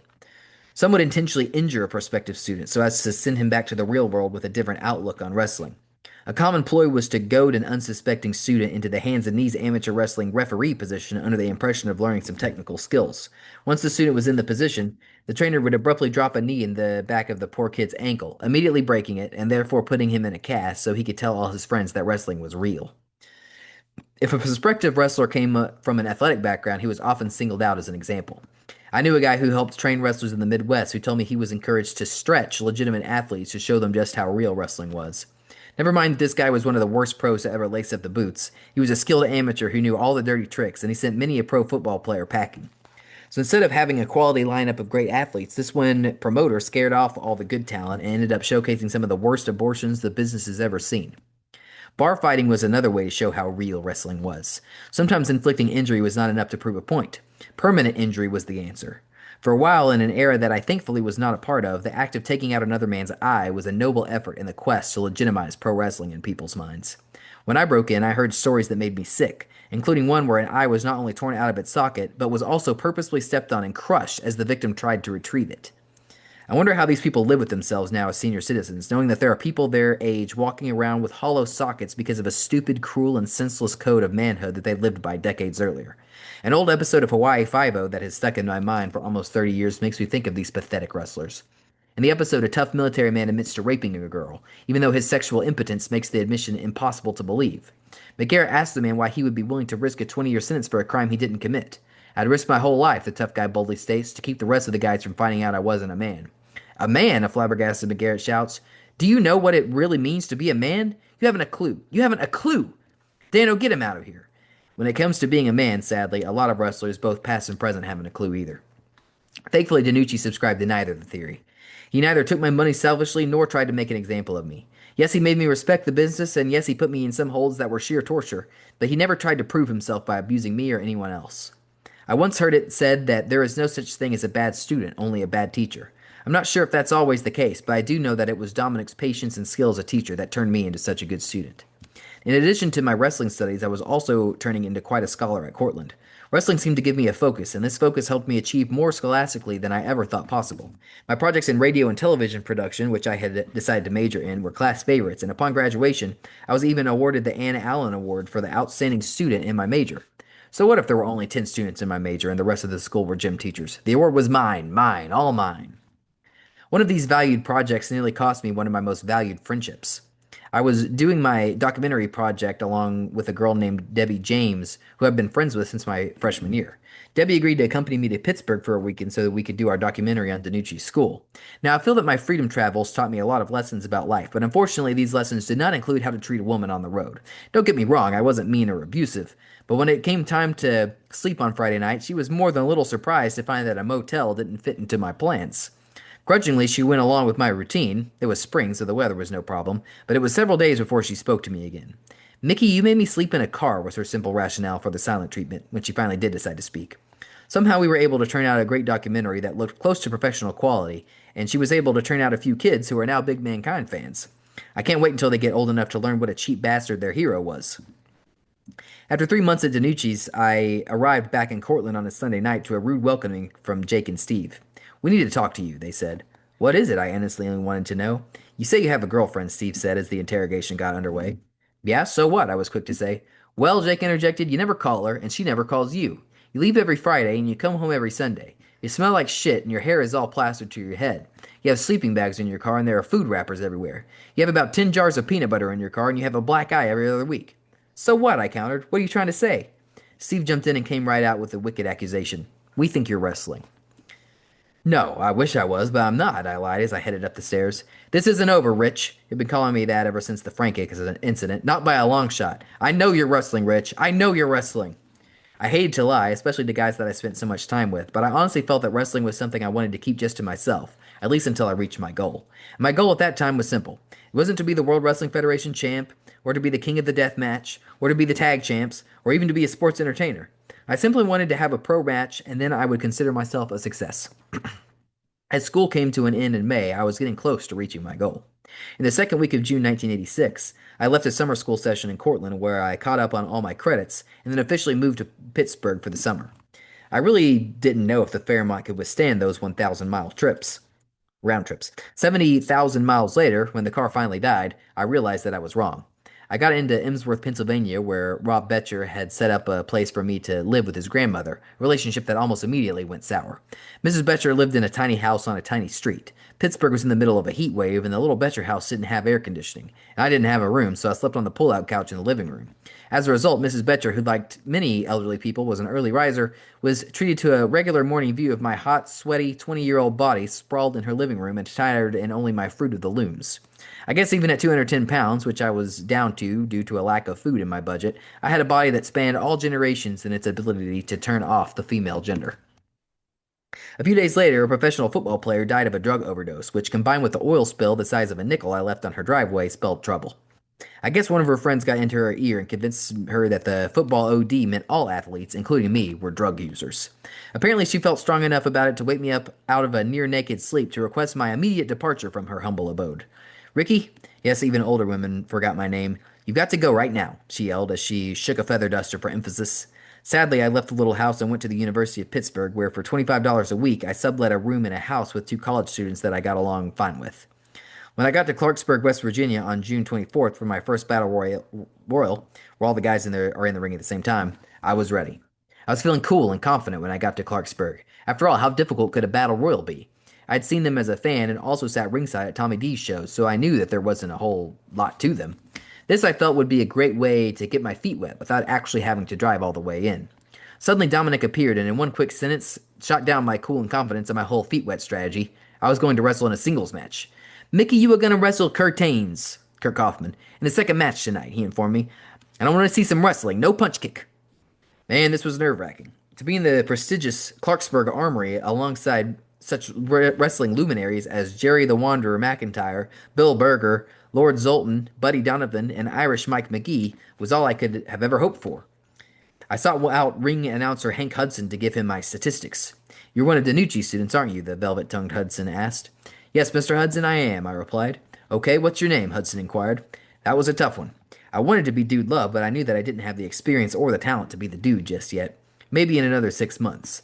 In the meantime, I needed another name while I developed the poise to be the dude. I thought back to a fantasy wrestling game that I had ordered a few years earlier in which I had been Mick Big Train Foley, and my dad had been Cactus Jack. The Cactus Jack name had come up as a joke when I asked Danny Zucker why everyone seemed to be nervous when they came over to my house. Well, Zuck had said, we're afraid to do anything wrong when your dad's around. Zuck, don't be ridiculous, I informed the former Grand Lizard. My dad is nothing like that when he's home. As a matter of fact, he doesn't even want to be called Dr. Foley at home. He wants to be called Cactus Jack. That was a complete lie that was told in the hope of Danny coming over and saying, What's up, Cactus Jack, to my unsuspecting father, who would no doubt have put his papers down long enough to give Zuck a look as if he just farted in church. So when Hank asked me my name, Cactus Jack was the answer that came out. Where are you from, Cactus Jack? The veteran ring announcer slash postal worker asked next. Bloomington, Indiana, came a weak reply. Hudson quickly showed why he earned the big bucks by responding, I don't think there's any cactuses in Indiana. What about Arizona? Okay, I agreed. Is Tucson, Arizona good? Now, Tucson would have been just fine, but not to a man like Hank Hudson, whose postal training had exposed him to every hometown under the sun. Isn't there a truth or consequences in Arizona? Hank asked my blank face. Oh no, he corrected myself. That's truth or consequences, New Mexico. The hometown fit the pants of a man with 5 penises, like a glove. I liked the hometown so much that I kept it for the next 12 years. I kept the Cactus Jack thing longer than expected, too. I had a name and a hometown. Now I just needed to wrestle. I was lucky enough to be wrestling against the grizzled 2 match veteran Kaufman, whose "Don't worry, kid, I'll lead you through it" did little to soothe my nerves. Fortunately, I remembered a series of moves that we had done at Danucci's gym earlier and asked him if we could try the leapfrog dropkick thing we were working on earlier. Sure, kid, said the battle tested Kaufman with a backwoods stogie clenched between his teeth. No problem. Despite Kurt's reassurances, there was indeed a problem. A leapfrog, you see, can be done 2 different ways. In one way, the man in the middle of the ring leapfrogs over a charging opponent. In the other, the man in the middle bends down for a backdrop, and the charging opponent does the leapfrog over him. Can you see where this is headed? Midway through the match, I shot Kurt into the ropes and bent over for the backdrop, expecting a leapfrog. For his part, Kurt came charging off the ropes with his head down, expecting my jumping skills to carry me over him. Clong! We smacked our heads together like 2 rams performing a mating ritual. The force of the collision sent both of us on our asses as the audience both gasped and laughed at the sick sound of our skulls cracking together. I saw stars, but also saw red. Come on, Kurt, I pleaded. Let's do the leapfrog. Another whip, 2 more heads going down, and clong, an exact repeat of our previous debacle. Luckily, I don't remember the rest of the match, although whether it was due to the injury or selective memory, I'm not certain. I do know that I lost the match, and that the show in Clarksburg was the first day that I met Brian Hildebrand. Brian was a manager that night, although of whom I can't recollect. At what time or another, Brian managed everybody in the West Virginia, Ohio, Western Pennsylvania area. I believe the show in Clarksburg was his final one as Jaime Schwartz, as he has spent the last 13 years as Mark Curtis. When he came to Danucci's the next day, it was obvious that he was far more than just a manager. At 140 pounds, he was one of the most well-rounded wrestlers I had ever seen. Brian had the ability to work any style, from brawling to technical to high flying. He was studying Japanese tapes and attempting their moves long before I knew such things existed. If he'd been 50 pounds heavier, he would have been a big star in the business, but his rapid metabolism never allowed him to put on weight. Wow, what a bummer for him. As a result, he went into managing as a second choice, and as a result, became my second manager after the Grand Lizard. I often wondered why Brian came to Danucci's at all, as after the Clarksburg show, he became a regular for the rest of the gym's existence. How much better does he need to be, I thought, especially when he's a manager? The truth is, Brian was simply out there because he loved this business more than anyone I've ever met, and he would do anything to be around it. His presence at Dominic's was like having another teacher there, and because he was my manager for the next 2 years, I was privy to an expert's analysis of my match immediately. I have since had the benefit of being managed by some very good people, many of whom have been national stars, and I can honestly say that none of them knew or loved wrestling like Brian did. His knowledge and presence helped me greatly, and his friendship and support have been among the most prized possessions in my life. Over the summer of 1986, I also began developing a strong friendship with Troy Martin. Danucci now had several students, and many of them seemed to think that they would learn by proxy, as if all that was required was their presence in the gym to improve. Getting in the ring, it sometimes seemed, was not a prerequisite for success. For some of them, Danucci's became a place to joke around. For me and Troy, who had made something of a pact that summer, the gym became a place to make our dreams come true.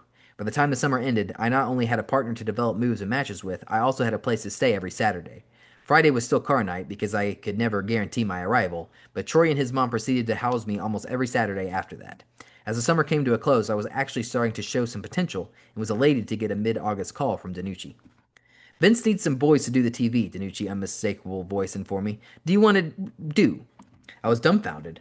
On one hand, I knew that being an extra or a job guy, body to be thrown around for the World Wrestling Federation was great exposure. On the other hand, I knew that performers were easily typecast in their role of loser, and once in, they might be unable to get out. I knew that I remember perennial World Wrestling Federation losers like Israel Matia, Gino Corbella, Ken Jugan, Mike Shape, Mac Rivera, S.D. Jones, and Steve Lombardi every bit as well as the guys who defeated them. Still, the World Wrestling Federation was on a roll, and I, along with Troy, Tony Nardo, Kurt Kaufman, and trainee Ray Miller, shuffled off to Providence and Hartford for a chance in the big leagues. It turned out to be a rude awakening. I ran into Vince McMahon in the gym in Providence, and we spotted each other on the bench. I helped him squeeze out a couple of extra reps by yelling, Feel that pump, Vince. Feel it burn. Afterward, he thanked me and told me he'd been following me on the independent scene for a long time. Actually, he just said a quick hello and a 2 second encounter that he forgot as soon as it was over. For some reason, I just liked the sound of the first story better. When I got to the Civic Center in Providence, I basically stood around and stared at all the stars I had been watching on television and in the arenas for years. I wished I had possessed the dude's confidence and charisma, but instead I just sat in the room like a 235-pound slug, weight training and emergency food relief from my parents had plumped me up. Sometime later, Pat Patterson, of current Stooge fame, asked to speak to me. Pat informed me that along with my partner for the night, Les Thornton, I would be taking on the British Bulldogs, Davy Boy Smith and Dynamite Kid, who were the current tag team champions. Oh boy, this isn't going to be good. What's your name? Patterson asked me. Cactus Jack, came my reply. Well, we can't let you use a gimmick name, Pat told me. We'll have to use your real name. Also, kid, you have to get rid of the bandana. Patterson then asked me how many matches I'd had, and I made the mistake of telling him the truth. Just one, I quickly answered, while Pat shook his head in disbelief. Well, what can you do out there? He wanted to know. I can take a lot of bumps, I was glad to inform him. By this time, the Bulldogs had walked over to get a look at this guy they would be facing. Hey, Dynamite, it's nice to meet you, I said to the man who, pound for pound, may have been the top wrestler in the world. In addition to his World Wrestling Federation matches, I had seen tapes of many classic encounters in Japan that, for my money, were among the best matches of all time. I felt privileged to share the same ring with him, and I wanted him to know that I was going to do my best for him. You can give me that snap suplex if you want, I offered the man who had been responsible for bringing high risk into the Federation, and who would also be responsible for my inability to eat solid food for the next month. Thanks, mate, he said with a smile as he turned and winked at Davy. Hey, I didn't want to forget about Davy. I had something special lined up for him, too. Hey, Davy, I offered. I throw this really great elbow, and I was going to try to work that in. Is that okay? I saw Davy and Dynamite laugh, but didn't think anything of it. As Davy said in his thick British accent, yeah, sure, I think we'll do a lot of great stuff out there. I went out to the ring and started yelling at the fans. There was a whole world of difference between the 300 who were scattered about the Armory in Clarksburg and the 18,000 who jammed the Civic Center in Providence, so I actually had a little bit of a rush going through my body when the fans responded to my verbal taunting. At this point in my career, with Dude Love still off in the future, I figured I would concentrate on making Cactus Jack kind of a rebel with an attitude. Really, for a beginner, a lot of finding a gimmick is simply throwing as much crap at the wall as possible and seeing what sticks. What usually ends up sticking is not all that much different from the guy who is throwing it, although I was too green to see that at the time. In Providence, Rhode Island in 1986, I thought I was doing just fine. The Bulldogs came to the ring accompanied by Captain Lou Albano and their Royal English entrance theme.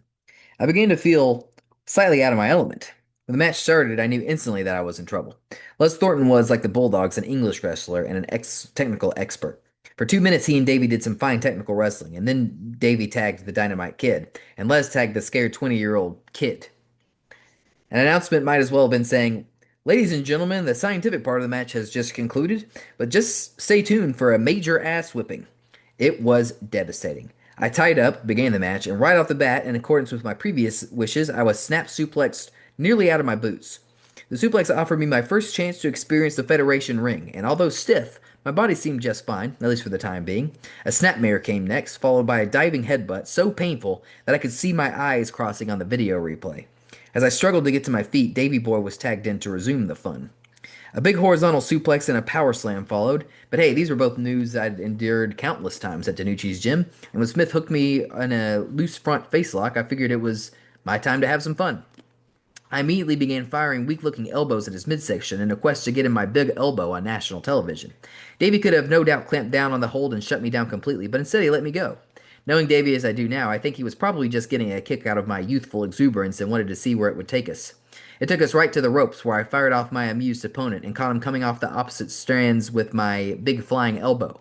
I'd done it. I had landed my big move on Federation television.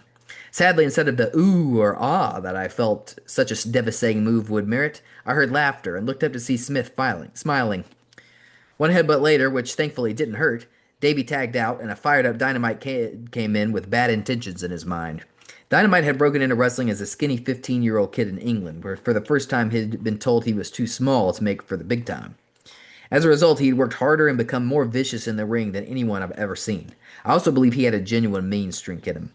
With 225 pounds of muscle packed into a frame that was probably never meant to hold more than 180, he was a devastating mental and physical presence.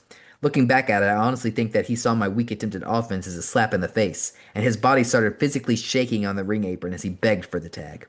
When we tagged in, there is no doubt in my mind now, as I believe there was none in his then, that he planned to hurt me. He shot me into the ropes and followed me a half step behind the whole way.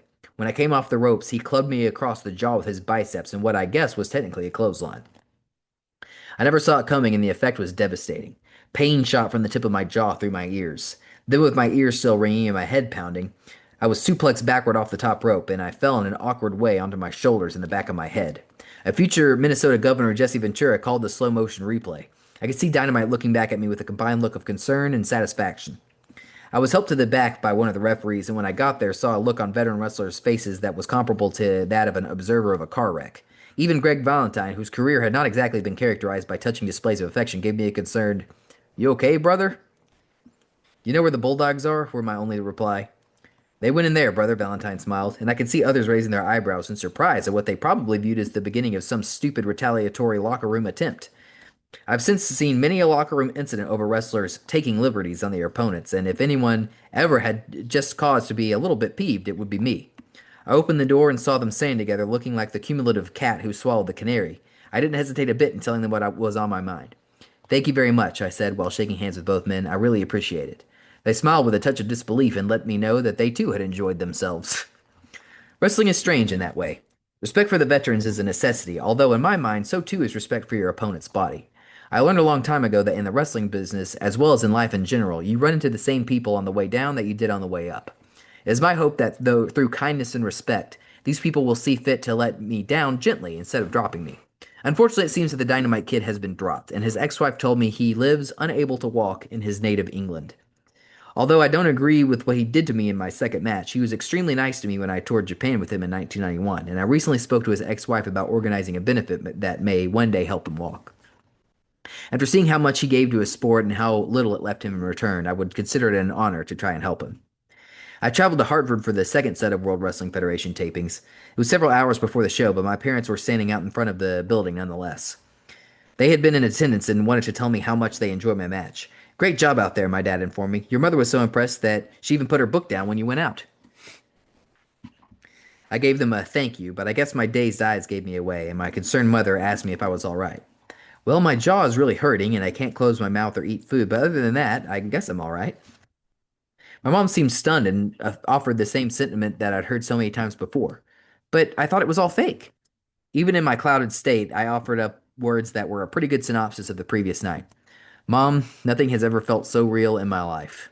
I don't think my mother has enjoyed a match since then. Even to this day, she will tape my matches and then only watch them when she finds out I'm all right.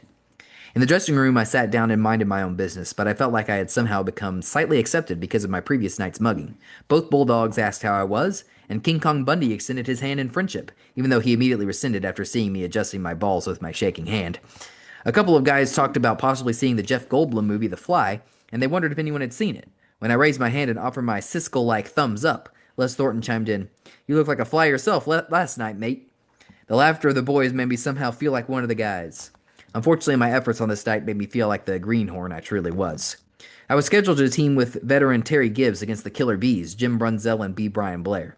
I saw Blair just a couple of weeks ago, and he remembered me only as the guy who kept pulling his pants up and bleeding from the mouth. That basically sums up the match. I was shot in early in the match for a back body drop and landed fine. Unfortunately, the injury from the night before caused my jaw to swell and my bite to become misaligned. As a result, when I landed, instead of my mouth closing as normal, my teeth smashed together and the two front ones were knocked in. Now, anyone who has seen me wrestle for the past 10 years know that my front teeth are gone anyway, but back then, all I could think of was my perfect smile was gone. Blood was coming out of my mouth. I was still out of it from the bulldog beating, but for some reason I pulled up my pants after every move. It was miserable.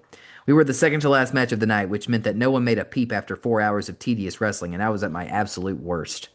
I left the dressing room despondent and got into my Fairmont to head up to school. These two shows had actually taken place on the first few days of school, and I needed to make some time up on the 300-mile trip back so as not to miss another day.